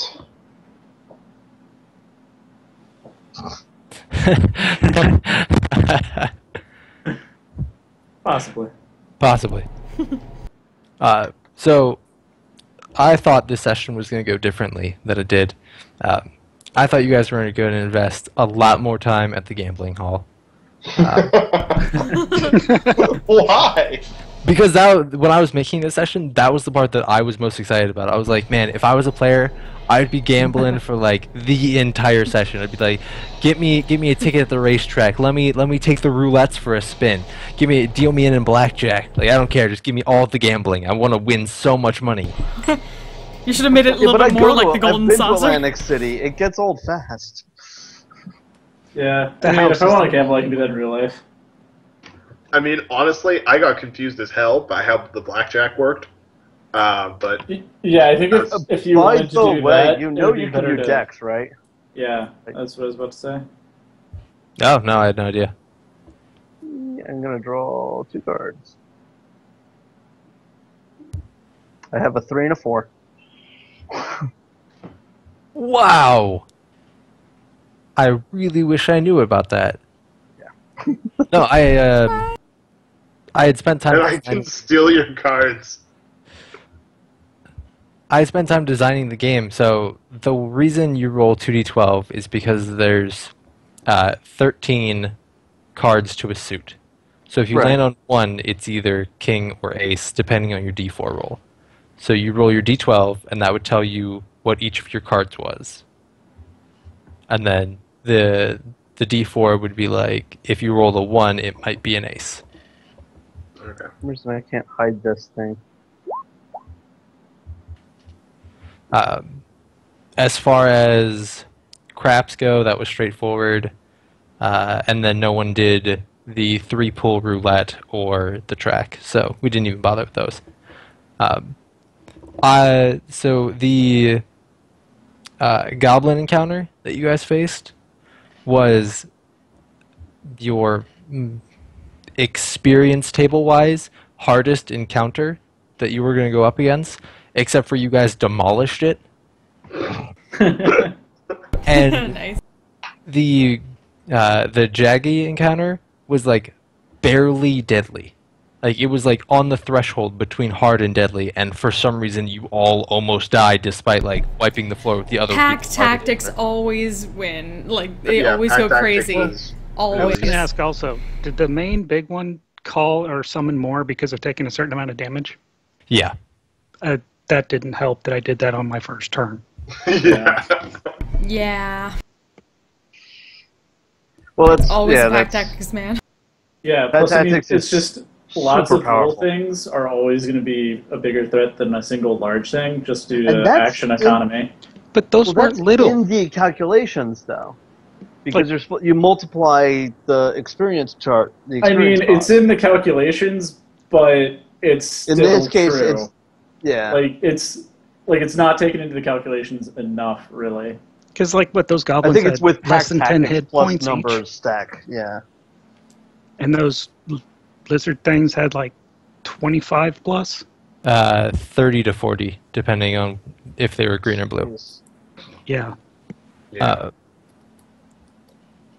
I gotta say the best part was you guys opened the trap after the encounter. Yeah. It was kind of a red herring with like, okay, they're just like waiting for people to get close to the thing to attack them because we found people in the goblins in the bushes and we didn't Right. quite think that they still trapped the thing. Yeah, we thought it was just a roadblock. I thought Pretty you guys much. were gonna get away like scot-free, not have to deal with a rocks fall, and then you open it up. I was like, yes, free trap, and I know it's not gonna kill anybody. And then it It's knocked out so Icus. fun doing traps like that. Yeah, I know, right? It's like right after we finish the encounter, I get knocked out, of course. And these are only healer. That's the problem. It is. No! So actually, does that mean both Cortanus and Icus are tied for going down the most at this point then? In this session, yeah. Close. Just in this Well, no, I mean, session, I think I overall. win. I don't think Icus went down the very first session. Right, but which is why the rock's taking him down this session and Cortanus not going down that means they're even. I did go down this The session Jaggy though. fight. Right, but so did he. Oh, bones. Oh, twice, yeah, twice in this session. Icus, what are you doing? Always falling over. Oh, I'm so sorry. You put down the drink. We seriously are going to need to find some better armor pretty soon, though. Armor. The man has I mean, 19 AC. something like 1.2 thousand gold. I think it's something ridiculously expensive. Oh, plate? It's 1,500. It's 50. Yeah, it's 1,500. You already have the one right below plate, though? Yeah, I just went because I won the arena thing, right? So I Yeah. just Oh, right. That's why. You had a huge influx of gold and spent almost all of it on That's only splint. 200. That's why. I'm looking at it. Yeah, no, Breastplate's 400. Yeah. Half plate's 750, and plate's 1,500. Yeah, he already has an AC of 19. Like almost nothing can hit him, and yet when it does hit him, it hits really, really hard. yeah, because I got critted with the frickin' pack tactics lizards, and then everything else rolls like a 15 on me or something. Yeah. Well, it either it just hits you at 19 or it crits. Right? Honestly, yeah. Cannot keep up that streak from that guy in the last session who had like advantage on 5 to 7 things and they all missed me. Oh yeah. Absurdity, by the way. I figure out how to make Darkness Devil Sight work a little bit better, too. But Yeah. Well, everybody just kind of ran right out of it, which was nice because, no more... well, they scattered at the very least. Yeah, it was just the nice main- because no more clump of pack tactics monsters, but at the same time, kind of kills the devil sight thing. Well, the only other way to do it would be to basically cast it on myself in the middle of the crowd, and then everybody's blinded. But if you guys are just doing second wind and whatnot, that's fine. And then I can, start whacking them. They're all blind. They don't know what they're doing. But the main issue is wherever I'm using darkness, I also shut down the party. I mean, to be fair, it bought you effectively 30 some odd hit points just because of the time they spent running around. Yeah. Well, it took them like 3 rounds to get back into it. And to keep Fenric alive. I probably would have gone down much sooner because I didn't have a chance for second wind otherwise. And at the same time, it let them all be scared. Because, like, Yes, that's true. just the sound of a dragon isn't really scary. The sound of a dragon coming from the giant dark pit they don't understand is horrifying. Wasn't Fulgrim down by that point? Yeah. I was. So isn't Oh, it would have been darkness gone. concentration? Yeah, the darkness would have been canceled as soon as I got knocked out.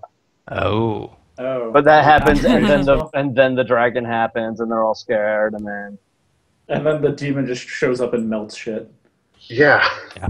Jesus. So technically at that point you would have seen exactly what happened from the because the darkness isn't there anymore. Oh, yeah, I guess I Yeah. would. What kind of damage was that from the demon? You guys are unsure. Bernie, melt your face off damage. Yeah. I was just asking. probably a 'cause if little it's bit fire, of everything. Because if it's fire, I have resistance. Which I It's not asked at that fire. point. Okay, just wanted to check. Yeah. Probably like necrotic or something. Probably. Probably. Oh man, I'm so excited for you guys to get deeper into these plot hooks. Da-da-da. Right. I have nothing else for this session, unless anybody has more feedback that they want to give. All right. You guys are awesome. That's my feedback. Thank you, everyone. This is a lot of Like fun. that. We're off next Monday, unless we have a one-shot, and then I will see you all back for the regular campaign the Monday after that. All right. Good. Cool, cool. All right. Good night, everyone. Yeah. Later. All right.